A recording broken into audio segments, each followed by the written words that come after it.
مسلكات تግራይቴክ ኤርትራዊ ትኹን ግዛዕ ትኹን من فرح يلك ولا إرتراوت لي تخون تلالي فيها قال أنا عنده باي أي توزعي عند تقرأي تك بليس با هذا قلنا عندكم نقرنا نوقع لنا وزي أنا عنده 100 غير نرجع قعمت جزاك أو لا بوليتيك أنا من لسنا حزي أنا إرتراوي فرح جزعي فرح أنت تقرأي خون خا ما تكره تقرأي خون لا تقرأي سنة البون عليك لا تقرأي إنترست حلي خا تقتل اللي تحرق خونها إرتراو خونه دبل إيجنت خونه سينجل إيجنت خونه دايركت خونه اندايركت خونه اسخارت زيس كتغورك تقلنيك اكسبوز هامي خاتغورو همزي كويا لا خون اساتنا غورو ነገር በነጋግራ አላውቃ خص ማዓተና ግራ ወራ ወአንቺ ሪስፖንድ ይገርካ ሹርሃታ ያካትልካ በቃ ኤርትራዊቲ ኦኬ ኤርትራዊቲ በቃ ፍረ ታሉት ማዓት ግደፍኒ ወሐቂ ተናገሮም አቲኻ ምሳቶም ከተናገር ለካ ይሆነ ይፍረ ማለት ስለዚህ እንድሕር ኮይና ሞግታ እንደው مموجات لستريت فورورد حساب يعوده حسابت همزي تقول لا زي خوني بزي كو ايندوم كو ارترا مخان خلفورت قصي بزازي لو خو عيالها كتاوت تخلني الخا قلت لها بدفنو ارتراوي تياتر خيا وا هو كيرس ارترا ولا تلك سنه الا عند حرري اديس ابا فلي حرر تولد العيط قال اديس ابا مش كلهم اديس ابا انا اقول بقى يጫወትና ነው حرري اديس ابا هي دولفين ለማንኛውም ምንድነው መሰለ እዚህ ታይኒ ያማሲል ክፍሬ ተናገር ከደሆከ እና ይመልስልኝም ፖለቲካሊ እኔ እሱ ከይደለሁ እሱ ይደለሁ ሆልድ ኦን ሐደሳ ተናገር አንዲያ ፖለቲካሊ መልሰላ ትግራይ ፖስት ቲፒኤልኤፍሲ ሃመ አይነት ያ ትኮን ለለው አይላት ካኔ እንደውም ሐያቲ ነርታሮ لا خعدل لنا كتግራይ ቴክ هذا قتل افت ፖለቲካው ጋር ፐርሰናል ሄት ተለይሆነሲ አ ፖለቲካ እሳኳ እንድርቡት ትለለካ እንድር ኮይና ከመገርካ ክትወቃም ትኽእል ይጋር ነው هذا قتل ባዙ ያኔ ግላዊ ነገር አይከዲ በፍጹም ማለት እዩ ፍሬ ማለት በጣም ለባም አስተዋዓሊት በጣም ነውህ ላይ ኮነ ባዙ አውዚ ለለ ሰብሲ በሊዓቶ ያ ባዙ ፍሬ ማለት ለሰለስተ ዓመል ተኸታተልክዋ ሰብ ሓያል ትግራዋይ ባዙ ከም ተራ ሰብ ትርእዮ ማለት እዩ ከም ሰውን አይትርእዮን ናይ ሃፍተ ዓቅም ዘለዋ ናይ ኢንተለጀንስ ወይ ደሞ ናይ ሴኩሪቲ ዓቅም ዘለዋ ሰብ ያ ምስ ፍሬይ ምውጋዕ ማለት ባይዚ ብጣዕሚ እንትን የለካዩ መልክዕ የለካዩ ሶ ፍሬ አነ ክብለክል ደልታይ መስለኪ ለባም በነገራችን ላይ ለኢለና ሰል ፐርሰናሊ ከተውግዕ ለካ ባይዚ ፖለቲካውን ከተውግዕ ኖ ፐርሰናል ላይ ኮንሲ ያዝ ፍሬ ማለት ታይም ሲሳል ተናገረቶ እስቲ ነገረና ሲ ፖስት ቲፒኤልኤፍ ትግራይ ሃሜ አትኮን ነገረና ታልካኒ ዶልፊኒ ፖስት ቲፒኤልኤፍ ሲ ትግራይ ሃሜ አይነት ገጽታ ይክልያ ፖስት ቲፒኤልኤፍ ማለት ድሕር ቲፒኤልኤፍ ኦኬ ድሕር ቲፒኤልኤፍ ሲ ትግራይ ሃመ ያ ትኮን ዲ ኦኬ ተዓዊ ድሕር ቲፒኤልኤፍ ትግራይ ሃመ ይትኮን ተልካነ በነገራችን ላይ ትግራይ ሰብ ለኸይ ትኮን ወይ ደሞ ሰብ ኮይና ሰርቫይቭ ለኸይ ትገብር ወይ ደሞ ከም ሃገር ኮይና ክትነብር ለኸይ ትኽእለሉ መንገዲ ታይ ተፈጢሩ ይመስለካ ማለት እዩ ኤርትራውያን ኣብ ትግራይ ኮፈቢሎም ተረዲያኒ ለዙይ መሰረቱ ከዓ ማለት እዩ ብጣዕሚ ጨካናት ልባሃሉ ኤርትራውያን ማለት እዩ መታወቂያ ሂብና ላይ ኮነስ ህዎም ማለት እዩ ካብ ደብረጽዮን ተጀሚሩ ካብቶም ዝነበሩ መማሓደርቲ ጀሚሩ ለዛውም ንመርጽ ኢና ተዊሉ ሲ ዝኹላይ ሞት ልስአናሉ ማለት እዩ ታይ ተገይሩ ይመስለካ ሃገር ባዚዩ ሃገር ያ ኤርትራ ማለት በዓርሳል ወልነነት ዓርሳ ዓቅም ዘለዋ ሃገር ያ ግን ታይ ተገይሩ ይመስለካ ደንበር ተጥሒሱ ንሕና ሃገር ኢኹም ገለ ዘይበልና ማለት እዩ መታወቂያ ዝሃውናዮም بتعم نحفر كل البر تجبر خب متى مثلا كم بتبيلي في مالتي especially دمو بدبرة عيون مالتي سلازي نزوي تلقوا عوي استواصل وزلوا مني مثلا كا نايت بيليف أنا ناي شعبية حوارات مالتي لمن تايتل كاني يدوم سلازلوا مالتي هذا فري بازوي سلا ኤርትራው ጋር አይትፈልጥ ይባዙ ስለ ኤርትራ ለሎ ሚስጥራው ጋር አይትፈልጥ ኤርትራ በከመይኒዮ እንደየ መማሐርቱ እንደየ ሚኒስተር ኒዮ በፍጹም አውጊ አትፈልጥ ስለ ትግራይ ግን አብጠርጢራ ትፈልጥ ያ በፍጹም ምንም ዝጎላ ነገር ግን የለን ሶ አዚ ሳይም ታይኻ ትገብር ንሽተይ ክፍተት ክትፈጠሩ ልትኽእል መንገዲ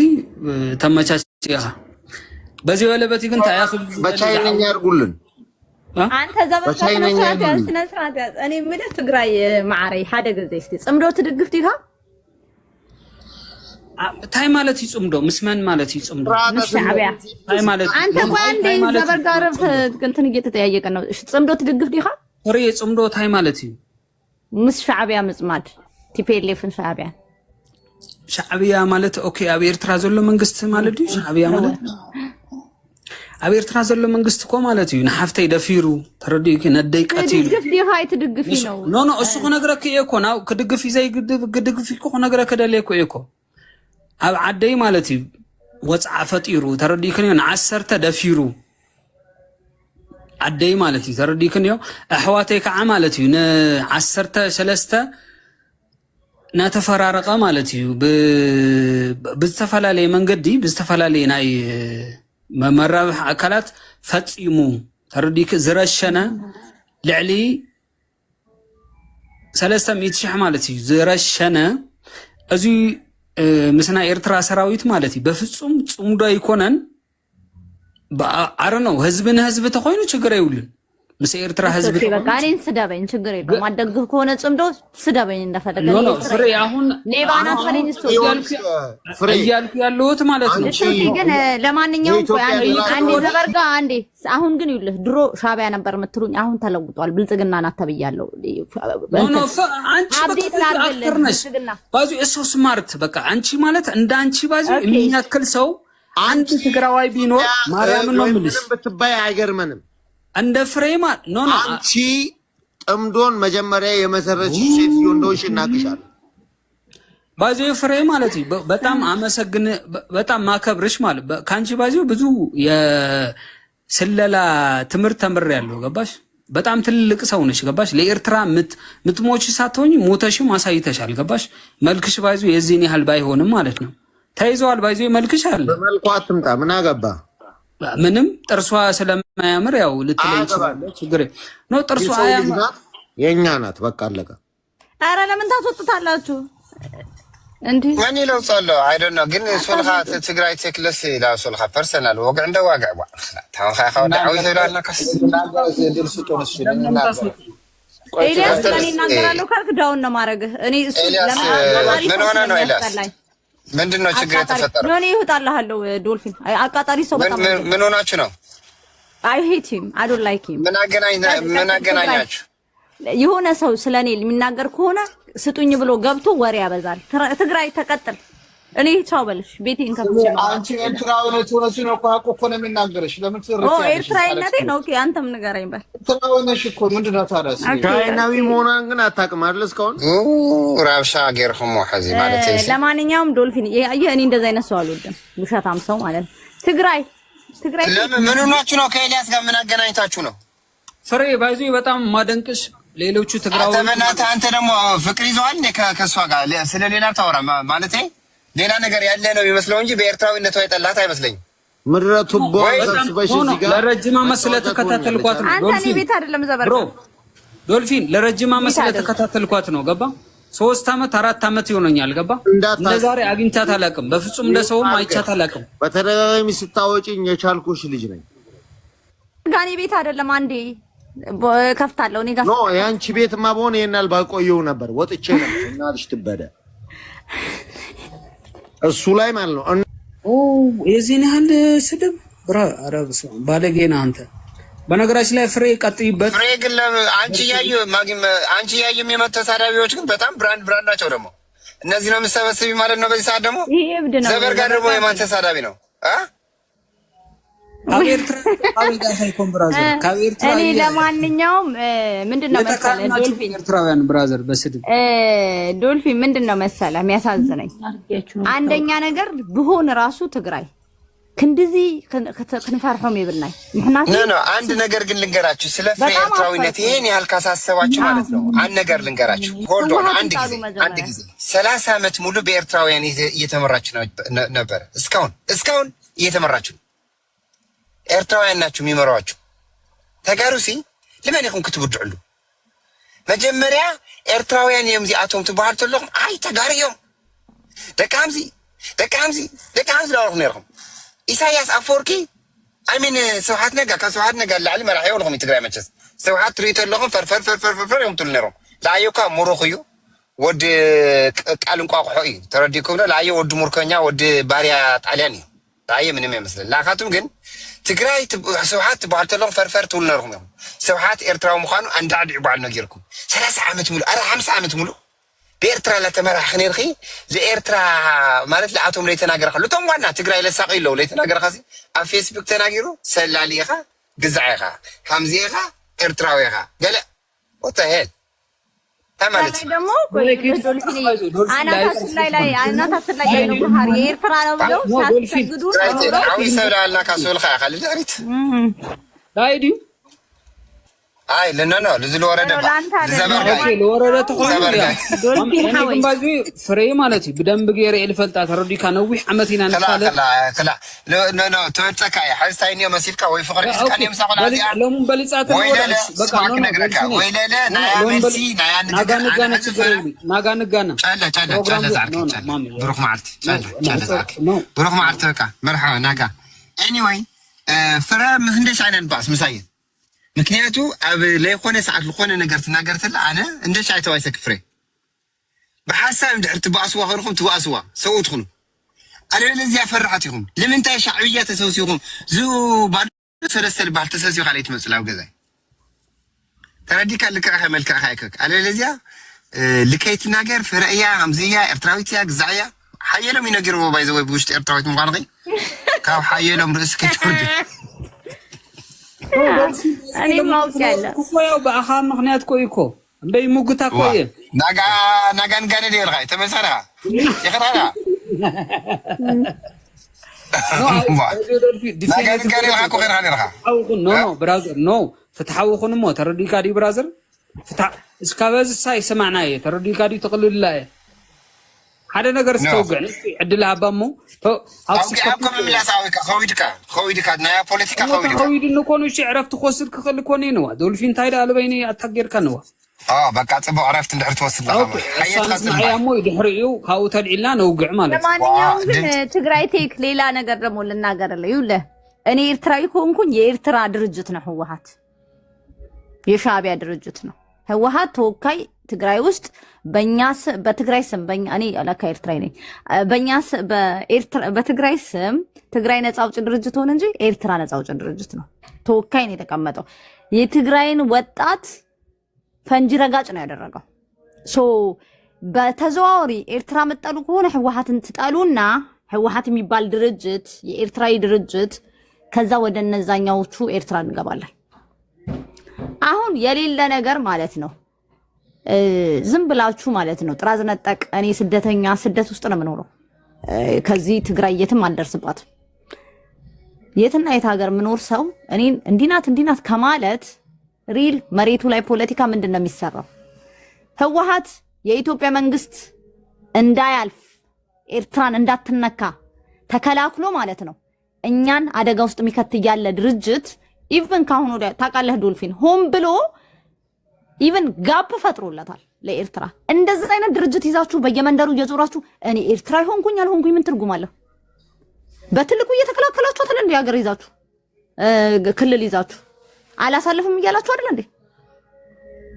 እንዴ ቁም ነገሩ ላይ ለምንድን ነው ፎከስ ማታረጉት አንድ ሰው አወራ አላወራ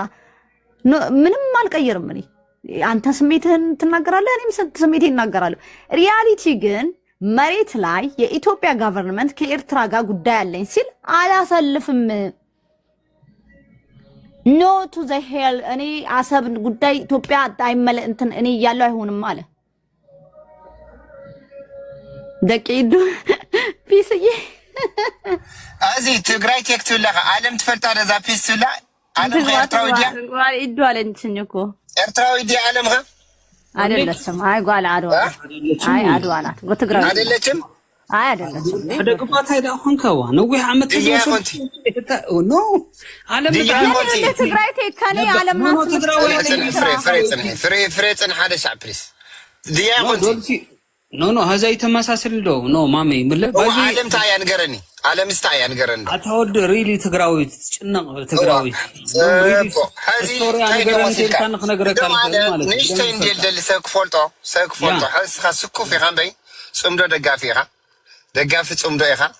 عن تولد انكف بالخيا حليف خاخا تردي كادي دبل ايجنت لخون سوات تراقيق ايتويل غزعت فيلم وكاولو على خيا باك خير تقرك هذه هم عالم لإرترال تشنق سب يلي ترديكا نا إرتراويان حمق نجر كي نجرو للحلقو سدشتا سوات تصور عند حري الخاني وطرح هذا ستالين وطرح التبرها نسب لسا نسب رأي متى تندر ديرا متى وطرح سلسة عالم كاب تيك تاك ترديكا وطرح 4 منجرينو وطرح 5 دبرتين وطرح سدشتا أماني لسفاهم سدشتا كاوزم شدشتا حنتس عالميا العالم من مخانا لي فلتها لفرها ومالها اسغلوا على غابتي بوسيلكا تاع البعل هذا غورغاري زون دي اوطال هون صنحي هذا غورغاري زون دي اوطال يبالن تكنيكنا تفلد هدغو تكنيك تاكتيك لا يكتمرن كيتمكر انا خلص تميرو ودي ايمتي تردي كادي حزي تايني موسيلكا سلا عالم إرترا بحري همزي نا إرترايو إثيوبيا نخوناي جزء لا بد توعل لعالم تجراوي تجرها لفرا إرتراوي تمجوار فرا تبنتا موسيقى تصمدو سلا لي تدقف سأرا شعبية سلا الخونة سأرا حوا سلا الخونة أتاك تجرا جميرة مستر لي تبرا يا قال اسمه رحفتنا سنحي قال اسمه رحفتنا هذه ولا اسمه رحفتنا نفوتيكي نقول السخوكو غير خيخ بيت تقراوي تنير خيخ اوف كورس جن إرترا مريض خي ولا اسمه رحفتنا خيخ حسم غير خيخي اوكي بسن حدا شعش بحرنا مني ناتي عالم نامني ناتقاردي نامني ناتي رايهما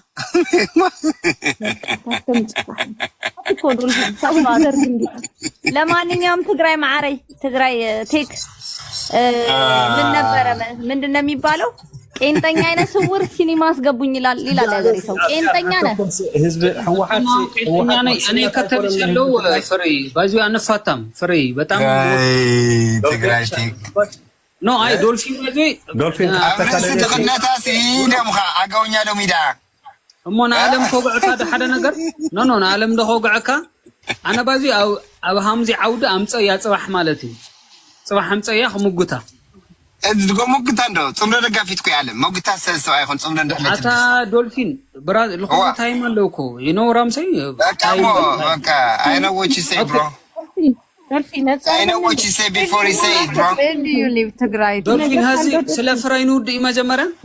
أينودي. لم تعرفيت الكلام على I will protect Fra at any cost. أنا عارف فرا protect الجبر. Yeah, I will protect Fra at any cost. Okay. فرا بازي أنا يسأل أخوياكو كن هذا يسأل أخوانا قال.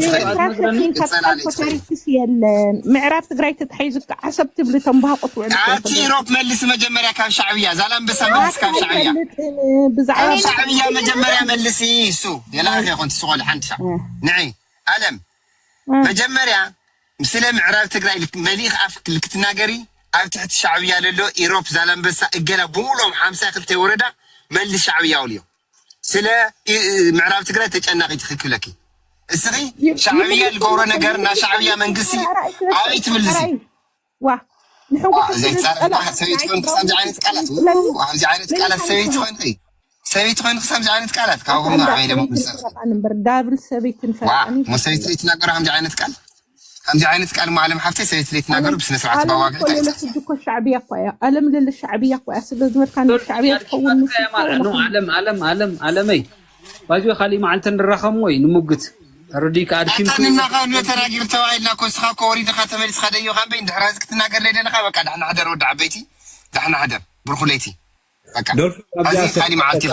حتى كادليسي أنا حود اسمع السنة إرتراودي خا سنة حزب تجراي سي حوا إرتراودي خا وا بقى إرتراو تكون خمولو ممتنيك أدلة خنا مال مكنياتو عد خا يختوكل أنا زوم أقول لخواتات جرد يتسأليني يقوم بي إرتراويان سرعهم سرح لهم ترديكا ምንም ብለም ክገረኩም ይኽእል ላኻት የስ ምንድነው እንቁላል አይኮን አና ሕጂ ካብቲ ፖለቲካ ኣቲኻ ረኣዮ ውሕስነት ናይቲ ህዝቢ ትግራይ ኣትበካ ዘለኹ ውሕስነት ፅንሓንሞ ሕጂ ንሕወሓት ማረሩ ይኮኑን እንዴም ከም ናይ ሻዕብያ ኢሬማን ሓደ ጊዜ ለመስጠት አይደለም የጽምዶ በትግርኛ እንታይ ይባላል መስለካ ንኤርትራ ገዝሚ ንትግራይ ደግሞ መርዚ ነው የሚባለው አንል ለትግራይ መርዚ እዚ ጌጋይ በቶም ካልኦት ኢትዮጵያ እንድትንታነ እንዲ ሕወሓት ግን ውሕስነት ናይ ህዝቢ ትግራይም ንኢትዮጵያ ከዓ ሰሪሖም ላ ንኢትዮጵያ ሲ ኣበናይ ደረጃ ነራ ኣበናይ ደረጃ ኣደይቦማ ንሪኦ ዘለና ብዓይንና ሕወሓት ከለዉ ሲ ሓንቲ ዝነበረቶም ኩነታት ሽግር ምስ ኤርትራ ዝነበረት ተደይ ኮይኑ ሲ ኣብ ዓለም ለኸ ምስ ጎረባብቲ ኹን ብዲፕሎማሲ ብዝኾነ ይኹን ነገር ምዕባለ ኢትዮጵያ ብትዝለዓለ ደረጃ ነራ ኣብ ትሕቲ ሕወሓት ከላ እዚ ኩላና ንፈልጦ እዩ ዳሕራይ ሕወሓት ሲ ውሕስነት ህዝቢ ትግራይ ዘይኮኑ ሕወሓት እንድሕደየ ኣለውካ ህዝቢ ትግራይ ኣኩሉ ግዜ ብስግኣት ይክነብር ሕጂ እዚ ናይ ሰርቫይቭ ጉዳይ ስለ ዝኾነ እዚኦም ክልተ እዚኦም ሰባት እዚኣቶም እዞም ክልተ ውድባት ፅምዶ ገይሮም ኣለዉ ንዓይ ኣነ ከም ተቃዋሚ ሓይሊ ሕወሓት ክሕልፍዎ ንኣቢ ምስ ኣቢ ኮይኑ ለውጢ ከምፅእ ኣብ ዓደ ይደሊ ግን ዝብለካ ዘለኹ ብዓይኒ ሕወሓትን ብዓይኒ ህዝቢ ትግራይ እንተሪኢኻዮ ከዓ ፅንሕኒ ሓሳብ እንተሪኢኻዮ ሲ ፅንሕኒ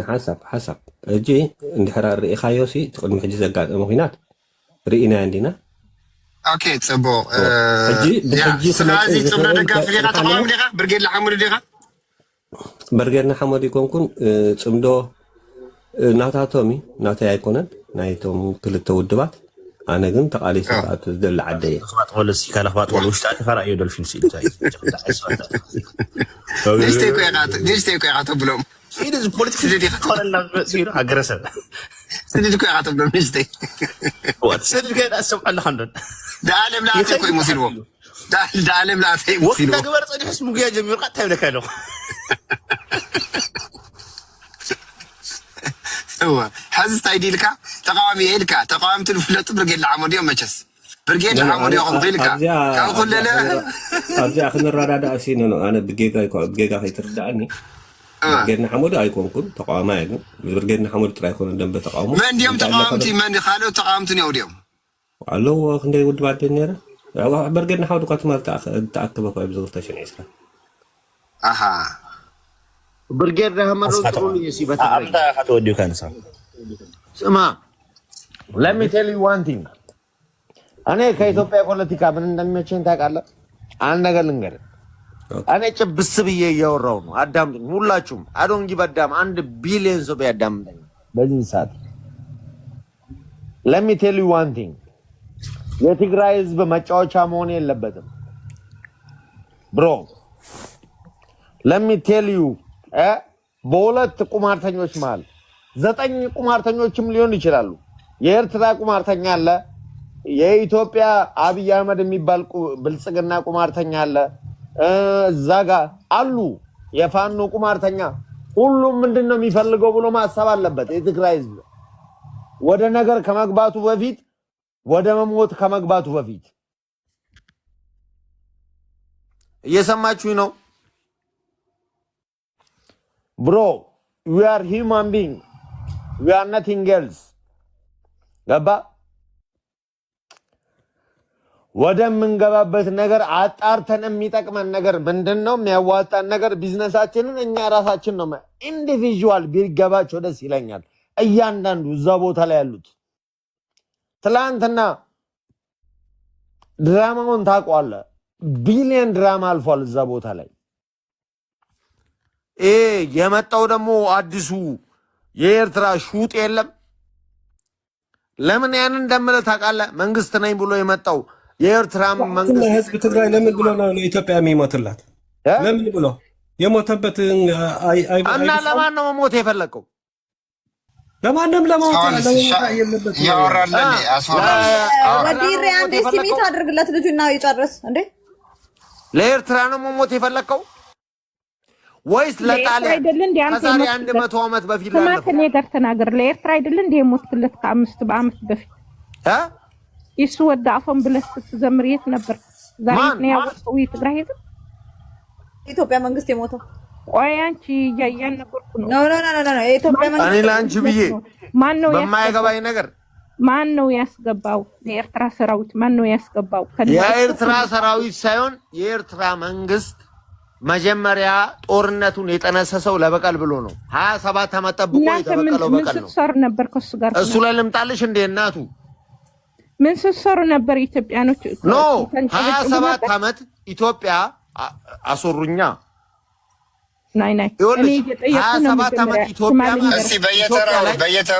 አለ ትቀጥላላችሁ። ዘበርጋ ይቀጥልና ከዛ በኋላ ትቀጥያለሽ። ስለጀመረስ ኖ እኔ በደንብ አልጠየቅኩም። እኔ ጀምሬያለሁ። አስጨርሽኝ በላት ነው ይቀጥልና መጨረሻ ትጠይቂዋለሽ። ዓለም ችግር የለውም እኮ ሲያወራና እሱ ስለጀመረ ከዛ ትቀጥያለሽ አንቺ። እኔ ልጨርስ። ከዛሬ 27 ዓመት በፊት ኢትዮጵያ ላይ ኢህአዴግ የሚባል መንግስት ነበር። በሆነ አጋጣሚ የመጣ ተቃውሞ ታች በሚል መንግስቶች ውስጥ አልገባም። ወዴት እየወሰድኳችሁ እንዳላችሁ አዳምጡ ኢትዮጵያውያኖች። ከዛ በኋላ ከ27 ዓመት በኋላ መጣ የሆነ መንግስት 27 ዓመት ገዛን። ኢትዮጵያ ላይ ሰላም አሰላሙ አለይኩም የሚባል ነገር አደረገ። እሱም ተው። ከዛ በኋላ የመጣው ነገር እሷ የምትለው አሁን የመጣችው ልጅ የለችም። መቀዣበሩን አይነት ሰይጣን ነው የምናገረው። አሁን ላይ የተካሄደውን በ91 የተደረገውን በቀል ነው ወይስ አይደለም? እነሱ ያደረጉት ያንን በቀል ነው ያደረጉት። አብይ አህመድ መንግስት ለማቋቋም የሚመጣ መንግስት ይሄ ሰውዬ ጩጬ ነው። አንድ መንግስት አዲስ ሲመጣ ሁሌ ጩጬ ነው። አላደገም። በመንግስት ለመሆን እያደገ የሚፈልግ ነው። በዛ መሀል ላይ አድቫንቴጅ ይዘን የሆነን አካል መብላት አለብን። የሚበሉ በላተኞች ናቸው እነዚህ። ለኔ ጅቦች፣ ለኢትዮጵያ መቼም ሰላም የማያስቡ ኢትዮጵያ መች ነው የምጠፋው ብሎ እየጠበቁ እነሱ አሮጊት የሆኑ አሮጊቶች ናቸው። ኢትዮጵያ ነገ ታድጋለች ወይም አታድግም ብለው እየጠበቁ የምቀኝነት ፖለቲካ ማለት ነው። ምቀኛ ጃር ታደርጋል። አናትን ጨርሶ የለም 7 ፀጉር አናት ላይ አውጥቶ ሙቪ ላይ እንደምታደርገው ሰይጣን ያደርጋል። እንደዛ አይነት ሰይጣን ሆኖ የሚጠብቁ ሰይጣኖች ናቸው። ስለ ኢትዮጵያ ማለት ነው። ስለ ኢትዮጵያ ምንም አይነት ሰላም የላችሁም እናንተ። ሁሌ በቀል፣ ሁሌ ጥላቻ፣ ሁሌ አንድ አይነት ነገር ላይ ስታክ ሆናችሁ የምትኖሩ በሽታዎች ናችሁ ለኔ። ኢትዮጵያን ካልበላናት፣ ኢትዮጵያ ካልጠፋች እኛ ሰላም አንሆንም። አንተ ሜትር ኩቢዮንግ ሰውዬ ዘጋ ሁለት አንተ ለኢጅፕት ተላላኪ ሆነ፣ ለኢጅፕት ሰራተኛ ሆነ። ኢትዮጵያ መሞከር ራሱ በጣም ያስጠላል። ኢጅፕት ለኢትዮጵያ እምነትም ሰጥታለች፣ ብዙ ነገር ሰጥታለች። ቶሱን እንለፈው። እናታችሁ ትበዳ፣ ባጭሩ እናታችሁ ደብላፕ ትበዳ። ከነዛረው ዶ ትዛረብ ያህድ አታ ከነዛረብ ላይ አይደለም እንዴ? ኦኬ ሆልድ ኦን ክትዛረብ ይኻ ቶሚ ብራዘር ክትዛረብ ይኻ ሕዚ ታይ ደው መስለኩም እዚ ቆልዓ እዚ ኢትዮጵያዊ እዩ። ክትዛረብ ያደል ሲንታ አክሲልካ ትንፍልፍ ዓለም ትምልስ እኮ ይኺ ለዚ ሓውና ሕጂ በቲ ኮልታ ቋንቋ ዛረብ ዝነበረሲ አተርጉሙሉ ሞ ኢትዮጵያ ግብጽ ክትወራት መጸላ አና ከም ቶማስ ኢትዮጵያውነት ይፈትየ አብይ አሕመድ ዓሊ ዝመርሓ ኢትዮጵያ ከይትውረር ኢለግን አይዘመተን ይብለካለ ወለ ስማ ኦኬ እሺ ቶሚ ዓለም ስለ ጸንሐት ተናገር ሞ ተቀጥለ ቀጥል ዓለም ያ ቴንክ ዩ ዶርፊ እጅሲ ኢትዮጵያ በዓልቶም ዘፍረስዋ ሃገር ኢሳያስ ሰምጽየሙስ እንታይ ያብዝ መጽኻ ሃለፍለፍ ኢትዮጵያ 27 ዓመት ጨለማ ነበር፣ በህወሓት ጊዜ ጨለማ ነበር ብሎ ትግራይ የዘመቱ ከኢሳያስ አፈወርቅ ጋር ይዞት አሁን ምን ተፈጠረ ነው የሚለው። እኔ ደግሞ የመለስ የመሰረተው አባይ ቴንኪው ሳይሉ ደብቆ ያለፉት ከአሁን በኋላ እኔ ስለ ኢትዮጵያ ይህ ነው ብዬ መናገር አልፈልግም። ምን ስለሆንኩ ነው? እኔ ከመለስ በልጣለሁ እንዴ? 27 ዓመት ያስተማራቸው 27 ዓመት ሰላም ያመጣ መለስ ብሎ ስሙ ለመጥራት የሚያሳፍራቸው ምን ብዬ ነው እኔ ከኤርትራ ካሁን በኋላ የሚጣላና ጦርነት የሚያመጣ? ይሄ ድንቁርና ነው ለኔ። በተግባር ስላሳዩኝ እኔ ስለ ኢትዮጵያ ካሁን በኋላ እንድች የምታክል የምከፍለው ነገር የለም። ኢትዮጵያ ለመጥፋት አልሄድም። ኢትዮጵያ ሊያጠፋ የመጣ ራሳቸው ይከላከሉት። ይሄን ሲል አንዳንዳችሁ ምን ትራንቺ ሻቢያ ነሽ እኮ እኔ ባሪያ አይደለም። የኢትዮጵያ ባሪያ አይሆን 27 ዓመት ጨለማ ነበር። አሁን ብርሃን እየበራ ነው። አሁን ምን እየሄደ ነው? ኢትዮጵያ እንዴት እያየን ነው? ኤርትራ እኮ የትግራዋይ ጥላቻ ብቻ አልነበራትም፣ የሁሉ ብሔር ብሔረሰብ ነበር። ግን ለኛ ብቻ ያመቱን ኢትዮጵያኖች ናቸው። ዛሬ እኔ ያወቁን ተጋር መሆናችን። ስለዚህ እኔ አላሽቃብጥም፣ ከዛ ማልጣላም፣ ከዛ ማልጣላም፣ ለዛ ማልከላከልም፣ ለዛ ማልከላከልም። ራሴ ብቻ ነው የሚከላከለው። አንቺ ጋር ሆኜ እከላከላለሁ፣ አንቺ ጋር አብሬ እሰራለሁ፣ አንቺ ጋር ሆኜ ሰላም እፈልጋለሁ ካለ ኤርትራም ይሁን ሌላ ሀገርም ይሁን ዩ ዌልካም ነው የሚለው። እዛ ሂጄ ግን አላሽቃብጥም። ስለዚህ ያቺ ኢትዮጵያ የምትባል ራሳቸው ካሁን በኋላ ለሰላም ይሁን ለጦርነት ዝግጁ ይሁኑ ነው የሚለው። እኔ ግን እዚህ ላይ እጅ አልከትም። አመሰግናለሁ። ኦኬ ቴንክ ዩ አለም አታም ሰው ከትዛረው ላዚ አደልፊ አሜ ያምል ትብልኮ ሰው ኮይና ጂ አስደመክ ትዛረው ዲ انا قالن ستي تخبر ስለሌለን አታለን ነገር ባዋዋ 50 ያ ተወጽሊኻ ከቢ ተወጽሊኻ ከቢ አየት እንድሕር ለይለቶም ይቀጽል خليتو ما قصلو دحن حيت ورهلي قتلتو معوي يا اخ حيت ورهلي حيت قوميدا ود حمرا ابير كان في لي فوتو خرا توتا يا عيسى تودي تودي سؤال كاكا مسوجر عالم نسرح النور بوليتيكا فغناينا وجر عالم خمتي يا ولا حتى انا جاش قبري اللي نسب ግን አውዚ አውሮፓ ዘሎ ናይ ሙግረይ ዝባል ፖለቲካ ኣሎ ተፈልጦ ለኩም ማለት መስራዓት ክበል ታይኻት አተ ስርዓት ይልሐለኹ ያና አው ትግራይ ለለ ለኛ ፎማሲ ለኩና ኸይልዑ ኸና አው ቲክቶክ ኮይና ለለና አው ትግራይ ነኝና ዋ وما عالميكم شميت العلم بوليتيكاكم هو اي مالتي انا نعخيكم كنت لك له ግን አውዚ ሲ አውሮፓ ተንደቀነስዮ بعرات بوليتيكاهم سرحاس خفلت لنا الى اجنده تحذي لي خم بعل جون زبهال إرتراو حمومات بوش تهايكولون كله إيدس كم تسلي فيروس كم تسلي عدي كفر تسلي هزبيك بتنا اللي زبهال اللي واي ودي الري واي نعم مطرح قدم لي حواتينا ها بقى تقرأ يوصلوا عرات كونهم كل زفر ما دك أنسيلو يوم بزحت عندك أنسيو تيجي تساتفون يزول كمو وين بتنيه هذا أوروما هاي تيلون أكم جرتا تيلون سؤالنا وكا أوروما هاي تنكرو وي عندك أنا سيتقار بايدو كبوليتيكا ناصعي نو هذا مدوك عين فوتو ولا حد خنو لين دلن جن صمدو فريسي إذا فوتو دلكم سوانا تنساس ناي صمدو أبوي سحات نوري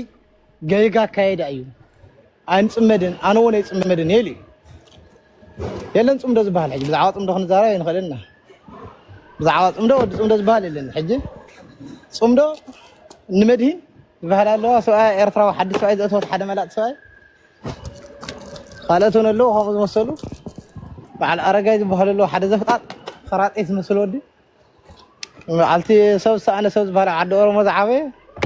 زين كحج سمنو علمون أبوي سحت قطان تزاز هو صلوا حلف أورما خوين خمس أنا إحنا قومات خامتنا عندنا بوليتيكا نرى أنا يزمت أنا تجلاوت أنا شرا كاويل لا زلل اللي متأيو خلصك انت ايخ بالدلي حدا سبات انت يقولوا ناتي حساوط زبليو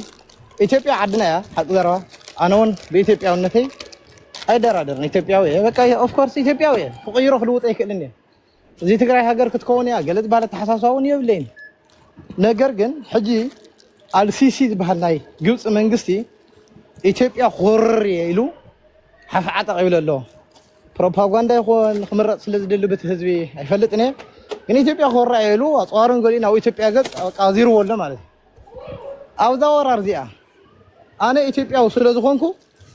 ንኢትዮጵያ ዋጋ ክፍል ይخصوا አይለ አይከይድን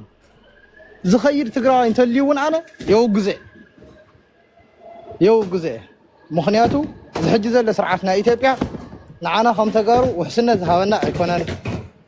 هزونا قتل زي شف خنا حاسر كنودق زجورنا سرعتي مستم هو حد كوين تواري مالتي سحج نايقص منقص خمت خلوا ناو إثيوبيا نحو حدنا وسلطان زملس كي مسلكم وانا تنساسنا يبا مقدام حو حاتي وانا طلع حو حد تحج مزله بقى السودان ديو خافتم نوبين زبحلو ولا خافتم نوبا وي خافتم دوب السودان ديو ولا خافتم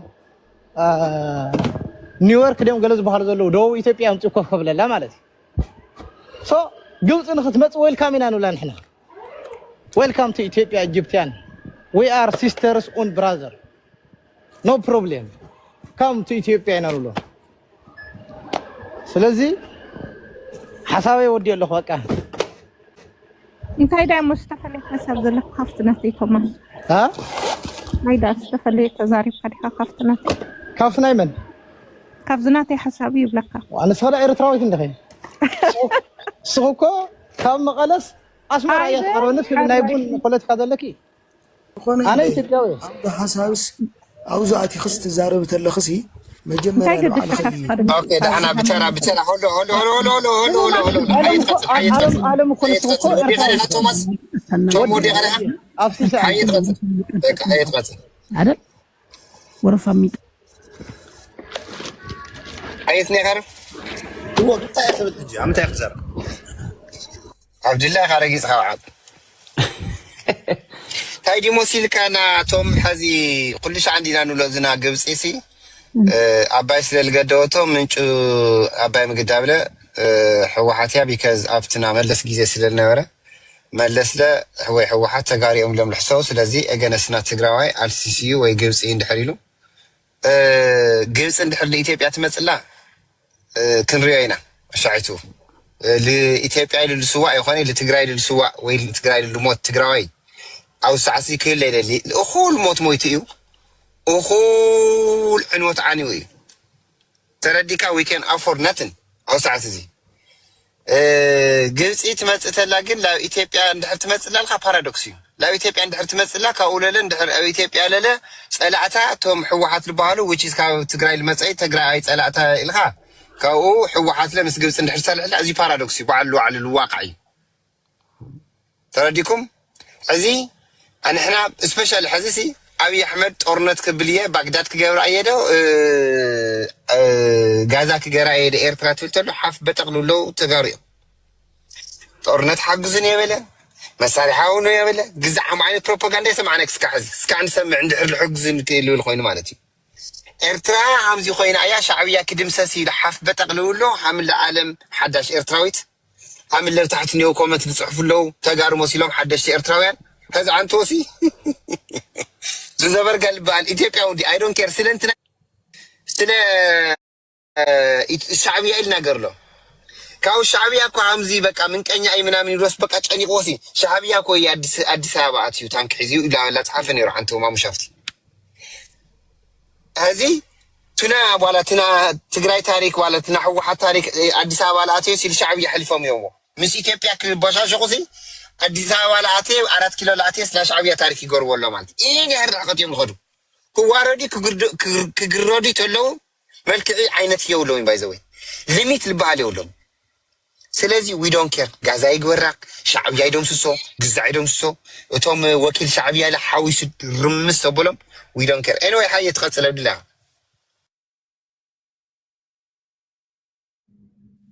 هو ناي ادم حفتنا فيديو سكافس حق عندنا فيديو لازم مساينا تيرتراوسي عسبنا ايثيوبيا يلواس كوريا بقى وري داريا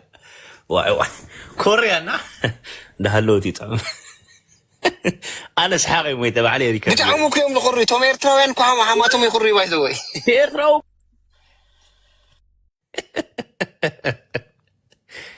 تيرتراو على زي ايرتراو زما عسبنا ايثيوبيا يولالو صار تقول لك تميرتا انه على قد فما تايرتراسي تقرا بقى هم عينة الحسي تقرا يعلي له ما عنده من يتبان حنت بهلو جنرال تاج من راسي مسرت سي اب وجه عند خيدا شعبيه ايدو فيرو ولا تزاريبا لمن تاي كم تبليا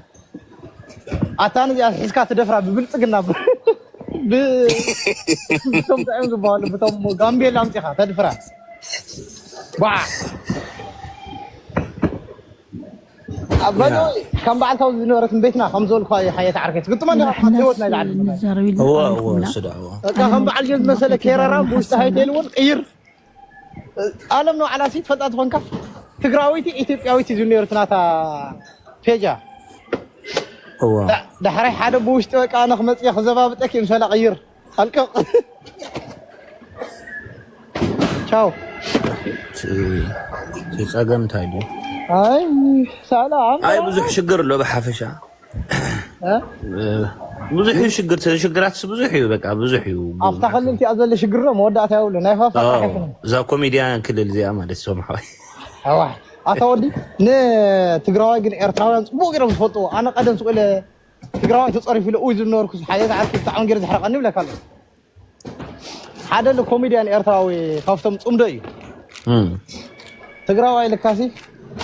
ብጣዕሚ ተንኮለኛ ሓሳዲ ልካ ሕጂ ሓደ ትግራዋይ ንሓደ ሴሩ ወይ ልካ ምሰወሮ ናብቲ ፍርዲ ታይብልዎ أو لحد فرادي ودع عدنا أيو ودع عد خدكاي خاوي عد ثمزيها تلك كعد كده ولا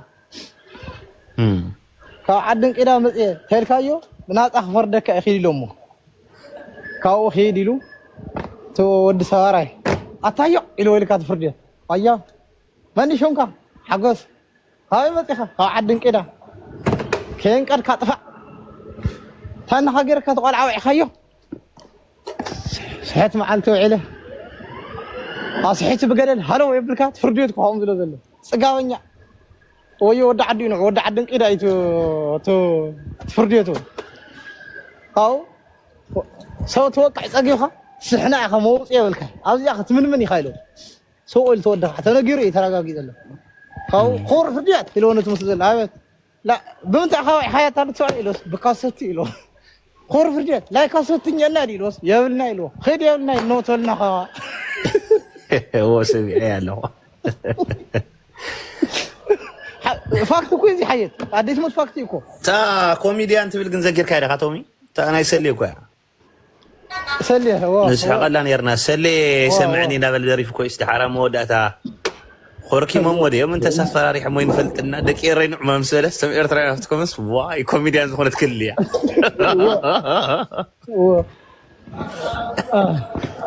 تايزول واداي ودي عالم لعباتي لا يقول ما يا اخي العالم نعتي زخي نعي قسم بالله حيت لا قسم بالله هاي انا كنت ما تكرد قال لنا بايزو حلف زله تقرنيا زرا انت جرات دقه سمع عند ابو تقايمو حجي تانكم تصمو دخه مرسحات ابو سبحاتكو مجمريا زياكو مجمريا قدم تناغراس قوريصو مقريو ماكو حازب انتاي موصيو ما مسلكا تيزوي صامديم سولم دروكو نحناكو بقى ناس سبحات غانغ منبرني حكي سبحاتكو يتقبلوا لهم بروباغندا لمسرعكو حزبي يقبلوا له بقى تسفاي قوريصو بالبل حزي دروحون نحناكو بقى يتقبلنا يلوم لبروباغندا لمسرعي من دا قددوهم نيردا المسيلوهم كوسدوا مسيلوهم نيرت زبلسو يلقريت الى كاصمدا يناك زعم المسيلوهم هذه تصمدا افتا غجله لمعات 4 باس ندين افتا غجله رمعات بچا مسقريتا تصمدا بقى هاي درو لكون احنا تصمدنا عينه بوليتيكال تزبل شفت المغوار مالتي واي اول سعيد كعنا السودان قص خيد الله ريهم وريهم تصمدا ينيرو السودان كع او وحشو اول سعيد وحشو سمع عنده انت اسمع عندك نقركا تصوم يدوم انت ارترا خول زموت تقراوين تولي حجي انا سقامنا ارجو انا حجي تو تقراي نور خوينا ناب ارترا خد قلملتات حنا مفداي يدقفني اي اوكي بقى اغاطيمو تودي لز غداي زي تقراوي ارترا خيتوقع يلو اب ارترا ني ارترا زراي كوينو هيوتو دومو خلف زخون تقراوين تولي امنا ارجو ازي استرجمي مويتو ونسو سيلي خاط نو صاحب ها توماس حتى كده معني خط حتني براح مبراتو اوكي حتتني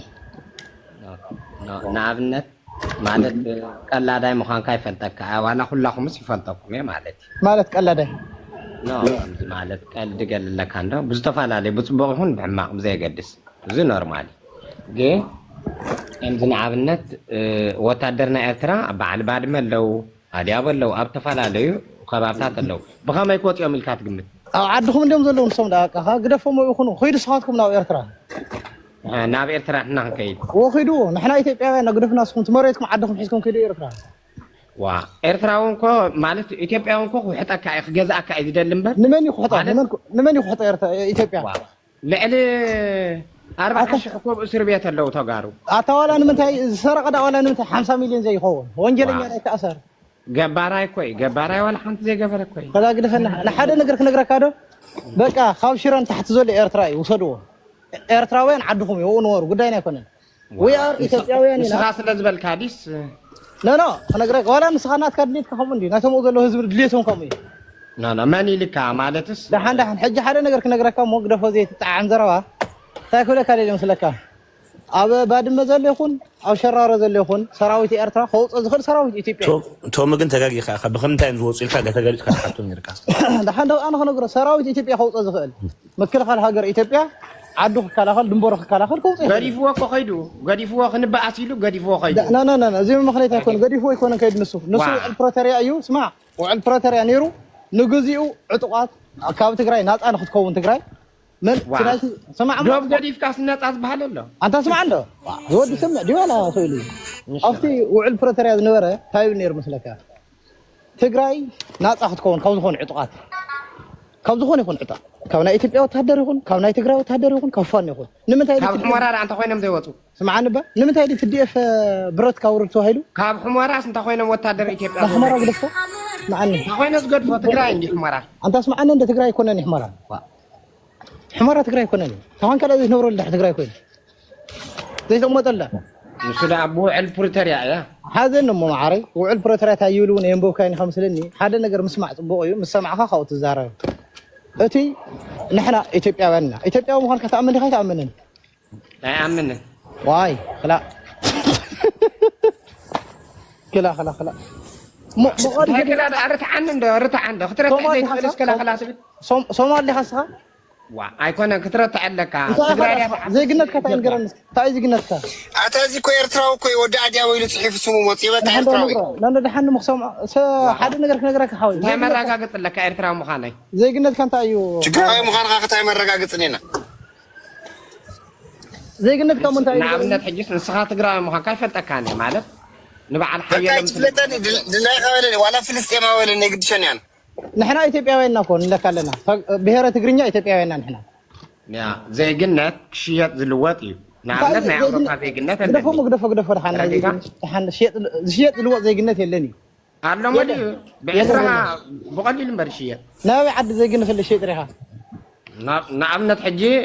سوماليين إرتريان متيم زي قلنا إثيوبيا وسديهم ما إثيوبيا لو زي قلنا إثيوبياوين دم نسوم إثيوبياوين كم واو سومالي وس إثيوبياوي هو إثيوبياوي ها إثيوبياوي سومالي خلنا اللي يقولكم عندي إثيوبيا سوماليلاند ما نموتي كوي ما نمي إثيوبياوي ناي ما نمقدفو نحنا سي إثيوبياوينهم هذا كنت سل سروات 5 شهور إثيوبياوينهم سومال إثيوبياوينهم نيويورك دينكا شلوك سبحالو إثيوبياوينهم تجرينيا زارو أو إرترا زلو إثيوبياوينهم حجنا حد نقدر ناتكم مجبر ناتهم قدفوا ناتكاس جبر نايو على خناتك ناي سومال قدفون ده نسخاسي زي قناتكاس انتاي بتقرا لا تقاري حد لخاس حجنا كانت كان نايو على خواي نايو على خندق انا اوروبا زي قنات لني منته ده كمان في اوروبا وي خلاص نحر اوروبا وخنكا قداينا افريقيا سيمن ساو كنا جيرمان زي قنات يلو يا بلين انا زي قنات يا بلين انا اثيوبيا اذا نبرو عندنا اثيوبيا ورق زلن اي انت كان راقط نخل زي مراقط يا اي عيدا انا اثيوبياوي ولا كلهكو اثيوبياوي ابن شفت لا اصخي انا اثيوبيا مالت اثيوبيا ان تجراوي انت اعطي ماتو برو عزلامبر هذا نقرك كمال سوي له زي مثل زي طعم كتكاتع لبخا جورها خو كتلحات خوننا تقبله نسخه ودديها غاليها انا بعلها ودديها غالي او ثانك يو ود مخان كتامنيها او تخا مالك قليل كام ويت كادي قال ده يكون الفرد كذا اللي سيمبل كلا ردي تخرد كذا ليه مهنياته نفسها سي سؤالك حشوية لها تدك ملا أنا حجي تومات أورها بهاد أطور تبعتها 100% ورفعتها أنا تردي على هذا زي قلت إثيوبياوي بهرة تجرينيا تولد عديك حمارة تردي على هذا بقى وهاي قرنا نردم زي بدنا عورنا إثيوبيا بتنتنا خطوتي عايز حسابه تردي عني إثيوبيا أنت سمعنا ده واي ودي أداو نحن نقرأك حج موصلك حدش خالي مثل لي لعلاقة لا يبي أدين بعد ذا خبر تخيل خادرة ها هو حتى السلطان كل شيء إثيوبيا بإثيوبيا يمت أبد وا لا لك تعلنك قدم حجة هاي ترخيو بهلا جنرال مستمرر إثيوبيا ويخانسها أيكون كنت لكانت كعدلت كاي قد يكون أنا بحيل خوني ولا كان إثيوبيا سيتتكمن يا تاخوينا ذي تتكم مولاين عقيبة زلا أشحت عقيبة زلا إثيوبيا تاخوينا ذي ولاين بعد تقرأي زهانة عندي السوداء تقرأي بعد زهانة أكبر ما تقرأي زهانة أم خمسة أمن تكون كاس عد خايا بقى تودي الله هجي برو أنا ناي ضد كنت عفتون عندي لا هو ده قد لو كن كيد مات السخاد ليت كهون كيد ناق أحد ولا كسر اللي هاي تراوخون ترى اللي خان شعبي أو متولو ترى اللي ها قال خملس وعلى خد فلت وي آر إثيوبيا وين نعنا بس المن سيك أو إثيوبيا هون أو تقرأي له زي تقرأي حامي مزحكم اللي عدي إثيوبيا أمي خير زعنقل اللي عدي توماس عباس أنا حتى تاتني رناني باسبورت يحز بعضل نا إثيوبيا بانك تقوم له نا إثيوبيا برز بهالجنزوي تكم زي قلنا إثيوبيا حجي خيد أنقام حرنيا يمها بانديرا أرانقاري بيجا خوخو زلاتها يزرقح حق منقسنا إثيوبيا يختل ردي على هذا باجت كو إثيوبيا يقبل مزراب كلي يخم نعمل كله تعامل بركة أتو منها حرستي كله تزبل كايو مقياري كالي هاي كيرين تاجر صغير كله يغير نورمال لمن تاجر عشبار لي خسها استسر حد لما عاد إثيوبيا زي تقمنا أنا مقياري كالي اللي نوا أنا حناسي استسر حد لما عاد حد لكن حرقني نفرسنا نغيرنا نتواجعنا نتخش حنا نبر أنا أمام دي هم اللي نبر عندي عمل خبر ولا علم ذا اوكي بتنسخات ولادي اخذ كاي تግራይ بتا انا زبلو خنرينا بتغبار ማለት تخاطر وريدك مجمره ጊዜ ትግራይ ዝበሃል ዓዲ መሬት የለን ሕጂ ኣብዚ ሕጂ ዝብለካ ዘሎ ኔቨር ትግራይ ዝበሃል የለን ሞለድ የለስ ሓቢርና ክንሪአይና ሓቢርና ዳ ንሪኦ የለና ክንደይ ዓመት ነገርና ካልእ ዘሎ ይመስል ህዝቢ ትግራይ ንዓሕማቅ ከይተዛረበና ሕጂ حويناتي ملمنيتك مسلطنيتك ممهريتك إثيوبيا رجطني حج بعد نسخة اسمع اسكي بعد نسخة سي ننوبكم ناطازي وطخوس دايما حرسهم ناطختو هذا معلت كمان بفيديو يخزي يتفلق تتحاويهم إثيوبيا وطيحون تموتوا راسكات ولع قنطات شكيمكم تموتوا قد إثيوبيا ينزل زبطوا أو دي ما تحاول أنا قانتا أبتقرأ قانتا تسايني لهم غاديم أبتقرأ قانتا تساينو أنا تقرأ مو بيقر كارخات كيد تقرأ هو حسن تاي ام دي غوبر سودان غير خيدي كده ورا مدهاني عالم ابوي سوداناوي هو تاي دي غوبر ددي كان مخناتو سي تي فدرال منجست ولقاي تتحيزيو افلطو يبلنا ايبوكم نيبلو مالو تمال ابكينات اولق ايتو ايرتراو اولق ايتو سو من سي زارو زل زي ايرتراوي مش ولا عن ايرتراو تزارو من يفلط يلو زارو بالكم تاي صجمالو تزارو دايد لك زلخو سي فدرال منجست خوم يلوم سي انتاي دي غوبر يخد نايم تفلط ايش كنغرنا نايم تفلط فدرال منجست كم بارتي هو حد بارتي كم بارتي هو حد هلمي ويدنا وقدل إيتو أنا حو واحد دي أنا كنت تقرأي قام تقرأي جن أبي أحمد نعي دفيرو قام إثيوبيا ونتقرأي أفلوتو أي هو نيبلني أي بلن أنا إثيوبيا إيه هو واحد أفيو خارج مصر تخلي بارتي أنا حنا شنو بتكبر أري كان ديو سمعت هذا قرأ سمع بدأ بجردير كان أنا سي إيرتراو أيكون كون شعبي أنت هاي تصرف مو مساي دحري بها نقرأ كانوا أنا سي إيرتراو أيكون كون شعبي تطفي بقى ها عدي بوين بتمية الناموسو أصلا إساس أفرق إلى سئلنا تحدي أيزل أنا وذي نحن بارتي كومونيستي دون قرار أبي حنقول حتى كذا لكم عاصم كت كل صها عرفشن هذا ثلاث أربعة صها خرشن بوليتيكا يتفلتن أنت تفلت سخوري ديك أساس بوليتيكا هذا تطلع لك أنت تفلت أنت إيرتراس بهالعد تزارك تسخر زي بوليتيكا تزاركه إيرتراس بهالعد أنا زول كود أخوين اللوز يري له ولا أنت تزارك كان سخر بوليتيكا الناس بتقرأ كمان حالتي بالكان سخر سلف كم زنات عمق نقرأك لا هذا بتقرأ حلا إذا يكون كان السخاسي تمام حلاي فرقان أنا خنرك سخات حل هذا حلاي فرقان نمسك نسخة أزار هذا بتقرأ حل اسكي أبدي أمالك حتى أبدي نعم لكم نحارة تقرأ زحجز كاين تولي إرمان نحارة تقرأ زحجز كاين تولي أبدي أمو أريني أنت يا حجز خباي تقرأ وايك حجز أنت يا حجز خباي تقرأ أريني بعد حجز كاين أفتح أنت يا حجز تقرأ وايك خباي لا ورد أمي رهبت أنت يا حجز مو خباي تقرأ كده لأن هذا بتقرأ يتحلق يا خيال ورد رصح هو تحلق أنت لك الله اسمعني ولا تمعرف ولا تسقيها ناس بقى تحلق أزاربني تراسيل كاتب كده هذا تاريخ حلق أنا ثابت 100 تموز لا أرجع يا بالله ما راح ودلا سمعت أما سخان بنا شو عاد تجزا قميص كذا كند علل شو عاد تجزا قميص كذا شو عاد تجزا تلمّ لما أنا أقرأ كان عخام من هاي برورات لنا على دد نسخاسي هزو خنا تعوض خيل بدأ تقرأ يوم الكتكات كده هزبنا أنا كلا صل لنا كلا صل لنا أنا قلت كلا صلوا كلا صل لنا سجمونا تنحن نوسخات خالد كنا شو كنت كلا صل لنا بوليتيكا كنت مهار على كم يجي بوليتيكا من مارك بجك تصير في كان ولا حد نقدر كان تصير فيك أخذ أي خلنا خنا عيد تصير فيك أخذ بتكي كان زمان لو مشاكل رئي خسير كتصرفوا مالك خير كان في تمرتي معها بس كده بزعوا ماسكولين نقدرني بزعوا ماسكولين ده منا عخاف أنت حسنا ماسكولين نقدرنا وخلاها ماسكولين مالك حج ترى زاربنا أنت نقدرنا إنه ماسكولين اللي سليت أنت زاربنا عندك ده بزعنا يتمرتي زاربنا ترى نعم مو مس درجة نقدر كنا زاربها بس زاربنا بوليتيكا مالك ماسكولين مالك يتزاربنا حوله حتى بوا ما اللي سلي ماسكولين مالك حتى اللي زار أي من سلكاني زاربنا ترى أي تفضل خوردو من خاب على الجذا دداتنا بوليتيكا زاربنا ولا كله تخكل تو معركة مش زي درجة خد زاربنا أورده هاي كورة راح يزلوا تايز كلا عجامة رصح ريح عرفات قص الحج انت قوم قص زاربني حسب زاربنا سقول ونزقع قوم هاي ماسكولين بالنسبة لحل سرعة أفلتوا زي ولا سوي ما قنعتهم زعوا رئيس زي بالكم سسخاتكم زعوا هذا سقول ونزقع شو عطى عليك زرع قومان لما أنا تلمنوا خاتخذون أنا حبيبي خمس اللي من الدي خمس اللي من ود زق قومان ود شو عطى لما أنا اللي ود شو عطى مروح كاشك على سرحة بالسعودية سقول ود شو عطى مروح ود شو عطى لما لماني ود شو قومان ود شو قاعد والد سريح عند بلع خاص ولا لمون أزاربنا قدام بوليتيكا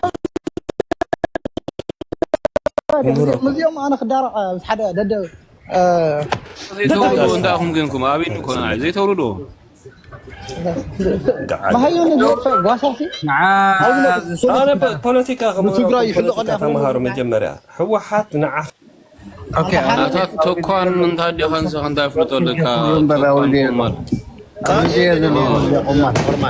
هو حتى تفوت مالي الله هذا أنا اللي بأكل رأيه هو حتى فيها بحاولوا كلهم سمساريخ مزاجي زي لهم بملهم أبين نكون هاي تاخم زخونة بيزو خوينا أبين نيدا هذا كنت أوعك كم اسمع أبي خجلة أنا ويدا لا أنت تستاكو يجرني أنا ويدا يا مول ولا يدون قرية حاجة بعده وين نيكم كلهم مودريتر نيكم تومل نيكم الحمد لله محمد قرو حيات ويحو أنا خمس عندي حج خنملة سندي خنجمر عينا تطر الحاس حصم صغارو ما فترهم كم طول هنجورهم من هذا ميديا بحصيرو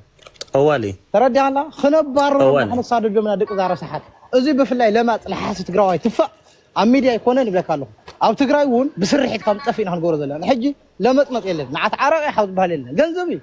أو حجيات ذل زي حجيات ذل تقراي حجي تقرا أو تقراي كوين مادي جنزبي ذلنا نحنا إيرتراوي نحواتنا نزبل سه استخفله خوفيلي خنصل له خاف تقراي خطفله قتل له زخون صرح لنا نحنا بحصيرو خنود دبلنا بسنة سرعات بقى تاو قداي لبت إلى تقراواي إنه تحيزو بقى أنا تقراواي كوينكا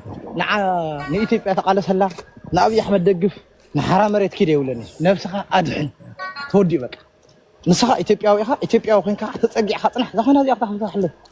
بس كاردا سرح شكل تمهر تودي دي أنا خول زغل قالوا ولا حنتي ولني قوا حليفو ናብ ሻዕብያ ኸይደ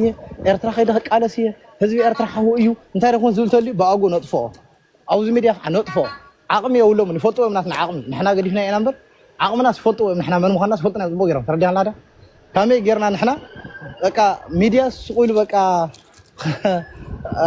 ካመይ ጌርና ንሕና ሲብለካ ኣለኹ ነዚ ሚድያስ ካመይ ጌርና ንዓቐ እጉር ደው ነብለስ ንፈልጦ ኢና ንሕና ተረዲያኻኒ ነዚ ኣዝለለ ነዚ ደንቆረ ፒፒል በመግደፎ በቃ ንሕና ንክንደይ ካልእ ስራሕትታት ሰርሓና ሰባትና ክንሰርሕ ኢና እዚ ጉዳይ እዚ ከዓ ክንከደልና ክንቁፅለልና ገና ምለፅ ኣለዎ እየ ነቲ ሓደ ዓርክና ትፈልጥዎን ክመልሶ እየ ክንመፂና ተደራጅና ከዓ ክንመፂና ማለት ተደራጅና ክንመፂና ሕጂ እቲ ኣብ ባድመ ዘሎ ሰራዊት ከመይ ገይሩ ሻዕብያ ዝወፅእ ከመቢል ይወፅእ ምስ እናሰርሐ ኣይኮነን ዝወፅእ ሻዕብያ ንዓልካ ተእትዎ ዘለካ ንስኻ ኢኻ ውዕል ፕሮተርያ ኣባሪርዎ እዩ ነይሩ ውዕል ፕሮተርያ መጀመርያ ክፈልጥ ኣለዎ መን እቲ ሓደ ኣብ ዝነበረ ጓሳ ብዛዕባ ናይ ውዕል ፕሮተርያ ከምህሮ ተልዩ ተዘይሉ ከዓ ንካሊእ ውዕል ፕሮተርያ ኣብ ትግራይ ሲቪል ዋር ስለዝተካየደ ዝኾነ ዕጡቕ ክረአ የብሉን ተባሂሉ እዞም ዕጡቕ እዚኣቶም ሰራዊት ኢትዮጵያ ይኹን ሰራዊት ናይ ትግራይ ይኹን ሰራዊት ናይ ሻዕብያ ይኹን ሰራዊት ናይ ፋኖ ይኹን ካብቲ ዓዲ ይውፃእ ተባሂሉ እቲ ዓዲ ናይ ሰላም ናይ ፒስ ዓዲ ይኹን ተባሂሉ ስለዚ ምጭርዋር ክፍቀድ ስለዝከኣል ናይ ትግራይ ሰራዊት መሲሉ ዝነብር ሻዕብያ ክህሉ ይኽእል ናይ ትግራይ ሌንጀር ተኸዲኑ ዝንቀሳቐስ ብልፅግና ክህሉ ስለዝኽእል ሓታ እቲ ሰራዊት ትግራይ ብረት የውርድ ተባሂሉ ማለት ኦኬ ተባሂሉ ሰራዊት ትግራይ ብረት የውርድ ኩላ ካውፃእ ክበሃል ከሎ ብልፅግና እውን እዚ ሕጊ እዚ ተማሊኡ ንሰራዊት ሻዕብያ ውፃእ ይበሎ በዓሉ እቲ ፕሮተርያ የውፅእ ኣሎ እቲ ፕሮተርያ ይዓቢ ካብቲ ሰራዊት ካብቲ ናይ ትግራይ ካብቲ ናይ ኢትዮጵያ ሕጊ ሲ እቲ ናይ ፕሮተርያ ሕጊ ዓለም ኣቀፍ ሕጊ ይዓቢ በዓሉ የውፅእ ኣሎ ክወፅእ ከለዉ ወያኔ ፍክር ሻዕብያ ይድክር ናበሉ መፈከሮም ሒዞም ወፅኦም እዮም ወፅኦም ከይዶም ሻዕብያ ሓንቲ ለይቲ ሓደር እንድሕሪ ውዕል ፕሮተርያ ካን ኢማጅን ትፈልጥ ዝክሮ ከለኹ ቅድሚ ብልፅግና ይሃዲሙ ከይዱ ወፅኡ ብልፅግና እውን ወፅኡ ከይዱ ሰራዊት ትግራይ ዝተወሰነ ብረት ገሌሎም እዞም ባህላዊ ጀነራላታት ዓሌቶም ኣትሪፎም ቶም ደቂ ካልዓት ጉሒፎሞም 5 ኪሎ 3 ኪሎ ሕርጭ ሂቦ 2,000 ብር ድዮም 1,000 ብር ሂቦም ሰደሞ ማለት ኦኬ ሕጂ ብድሕሪኡ እንታይ ኮይኑ ናብዚ ፖለቲካ ሓሸወየ እዚ ምስኣተና ንሻዕብያ ንዓይሎም ከዓ ኣትዮም ኦኬ ኣነ ኣብነት ክንዛረብ ኮይና ኣነ ሕጂ ብዙሕ ግዜ ዓዲ ገለ ይብልኒ ኣብ ሽረ ንጌታቸው ረዳ እዚ ተኻትባይሉ ክባረር ከሎ እቶም ሽረ ዝነበረ እዚ ተኻፋላይ ናይ ሻዕብያ ኣድናቂ እዩ ሕጂ ፈታዊ ሻዕብያ ደላይ ሻዕብያ ክመፅሉ ስለደለ ኤርትራውነት ስለ ዝመርፅ እዩ ኣነ ሕጂ ነቲ ኣብ ሽረ ዘሎ ሰብ ወይ ከዓ ወዲያው ዘሎ ሰብ ኣብ ዝኾነ ብካሊእ ከባቢ ዘሎ ሰብ ኣነ ኤርትራዊ ይኸውን ዝደለይ ትግራዋይ ኣይከውንን እየ ኢትዮጵያውነት የድልየኒ እንተኢሉ ብሓይልን ዓብለኒ ኣይብልን ሃይልኒ ኣነ ዝብል ከምኡ ኣይብልን ኣነ በቃ ሰላም ፅናሕኻ ኣብዚ መፅኻ ግን ንዓይ ንስኻ ናብ ኤርትራ ብሓይሊ ክንእትወካ ኢና ራያ እውን ኤርትራ እዩ ሰራዊት ኤርትራ ትግራይ ዓመፀን ክትብል ከለካ ንሕና ዝተዓመፅና ዝተደፈርና ስለ ዘለና ብሰራዊት ኤርትራ ንዝምልከቶ ኣካል ጌርና ኢትዮጵያውያን ኢና መንግስቲ ኢትዮጵያ ኣለና ዝመፀ መፂኽካ ዘመሓደረና መንግስቲ ኢትዮጵያ ኢትዮጵያውነትና ኢና ንቕፅል ንስኻ ኣታ ኢትዮጵያ ተፈንፊንካዮ ብሕጅትካ كيد إرترا خالمع إرترا صراح كيد متولن سراويت إرترا قدامنا يكون نحنا منقسي إثيوبيا إرترا خورر ينتهلو أنا ولا حنتي يقولني قدفني إرترا يتخيل قال يقولني منقسي يو فيدرال منقسي باجت اللو عقم اللو حيل اللو يخيد خودي أنا خام حدا إثيوبياوي نهاجرين نلمعاتن زاد اللي جنزو كوتي نعم نشرا ويتقلب لا مسجا حنجزي ناس تهيلو حدا خم دياسبورا أنا 50 يورو خواطي سراويتي كتمد لي أنا سراويت إثيوبيا سراويت زي نزا هاجرين نزا إثيوبيا زي كندي عمتها نحلوات أنح سراويت نوم ثلاث أنحي دار دمبر كاب مقادشة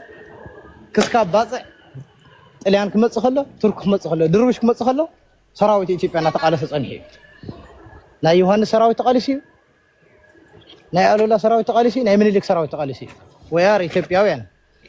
أنا حجي ناي بوليتيكال أجملني مستزل سرعات هيدقفوني تو إثيوبيا زل سرعات بلصقنا زبر سرعات هيدقفوني أنا بيني وبينكم بزحات إثيوبياويان هيدقفوني أوكي أنا دي سلازلني هاجر تورر لا تدفر لا مختت تيلومني قام تلك مسحو حد فين أيك ألفن زور زله مس بلصقنا وين ونايك ألفني أنا كالي منقسم الزمت أزمون جوزي نهزم إثيوبيا مع رجل زي ما حضر منجس مزمتجن أقولنا هاجرين منجستين يعني إثيوبيا ونت بشلل تنزل رأي كونن سؤال كأخ مقاكخ زحلك يكونن واجهت هاني تخافي لوي تقرأ أي عقيل ولا زلة بوملاين تقارو أو إثيوبيا عقيهم الله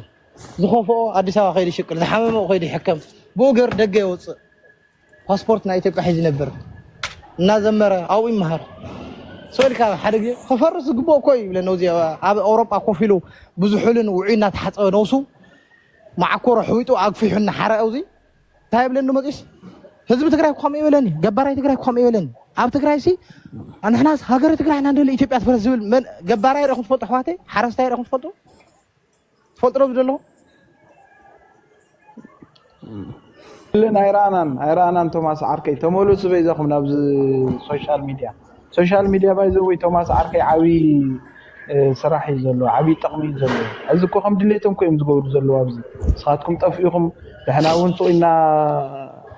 مالت كل نقر دفع لهم تماس عركي سلامات كلاتكم حيات ويلكم ناي بقى بتعامل مالت سي توماس عركي حزي نساتهم حوحات انتاي دم حزم زلو او عد زلو سوشيال ميديا حزمو اب دغ زلو انتناي دياسبورا نساتهم يم حزم زلو نعمل دحنا بقى تصفى قوريصكم سخاتكم ون بزح سبر يحقي زلو اذا مفتاح يكونني حق المزراب توماس عركي ترديخاني هذه بقى كلها سب ترينا لخ تنديتات وصينون بقى جينوسايد يتفصمنا اذا بتاع عوي وردتي بايزوي يتحازي زل زحزي يا توم عبيت عد زنورن بعل كم دبعل كندا امريكا بعلاون نبعل انجليز بلجيم قلمله ازي في جينوسايد زي صنعي زلو ويلوم ذكر خور زنور حز دارغا بقى تچنچمتا طفيو ازي خمزي ناي حاسه عينت بروباغندا ناي إساياس أفورقي سعيرو تقرأي تقضاصيروس جونوسايد فتصمنا حدا إيرترا يلن زبلا وصين